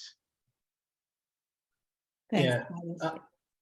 Thank you. Yeah, one more interesting question from Goff is how biorankings tools compare to XCMS or MetaboAnalyst for handling the data? Well, I can't speak to those tools. You know, we saw them and we know that we had researchers, as I mentioned, that had concerns, that had gaps in their workflows, and we got funded huge amounts of money to develop the software, right? So we know that those tools are great for certain things. For example, targeted analysis for people who are computationally inclined, who can sit there and write a script and do, do everything that our software is doing and write code to get it done. But we also know that there was a real discrepancy when it came to getting work done and time to result. And that's what we brought to the table, really, the automation piece and really leveraging our software engineer power to really get these analysis done quick. Got it. Thank you, Carlos. I think there is a couple of questions from Maz and Georges. So I'm going to email those to you, and I've already emailed. So yeah, so that can help you. But with the best interest of time, we are way over time for the entire event. So I would like to thank you very much, Carlos, for your time and staying up this late. Your Thank you for having me. This is a great opportunity. Yeah, so since your Thursday has already started, yeah. But hope you have some great rest and sleep. Appreciate that. So yeah, before we close in the great VPAP 2022, I'll let Thusi say a few words for this great event. Thanks, Lisa. Thank you so much for all the speakers joining last 3 days. Cannot ask anymore. That's what I was like. I don't know how to thank all, and it's been a wonderful 3 days. Lisa, that's all I can say. Looking forward to see you all in next year. But feel free to reach out if you need any more information. The videos will be uploaded to YouTube, and I'll send the information who has registered. Please add more. Be sorry if I miss out any here. Thank you. Also, special thanks to the team, especially Bisa. I don't know how many emails you sent, and like a machine, every morning you send so many emails to get the program running, and whole team work behind. Thank you. Yeah, thanks to the organizers. I think Farhana is here. Still around, but thanks to Tianan for all the resources and the sponsors and many other things. So great work by all the organization team. So looking forward to the next edition. Yeah, I mean also thanking Zurek and Anne, who are missing out right now at this moment. But yeah.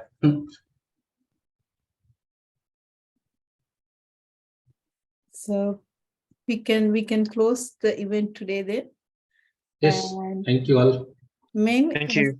Yeah, I'm here. Thank you, Ming, who is working behind. I'm so honored and I'm so glad I can participate in this event, and it has been really well organized for 3 days.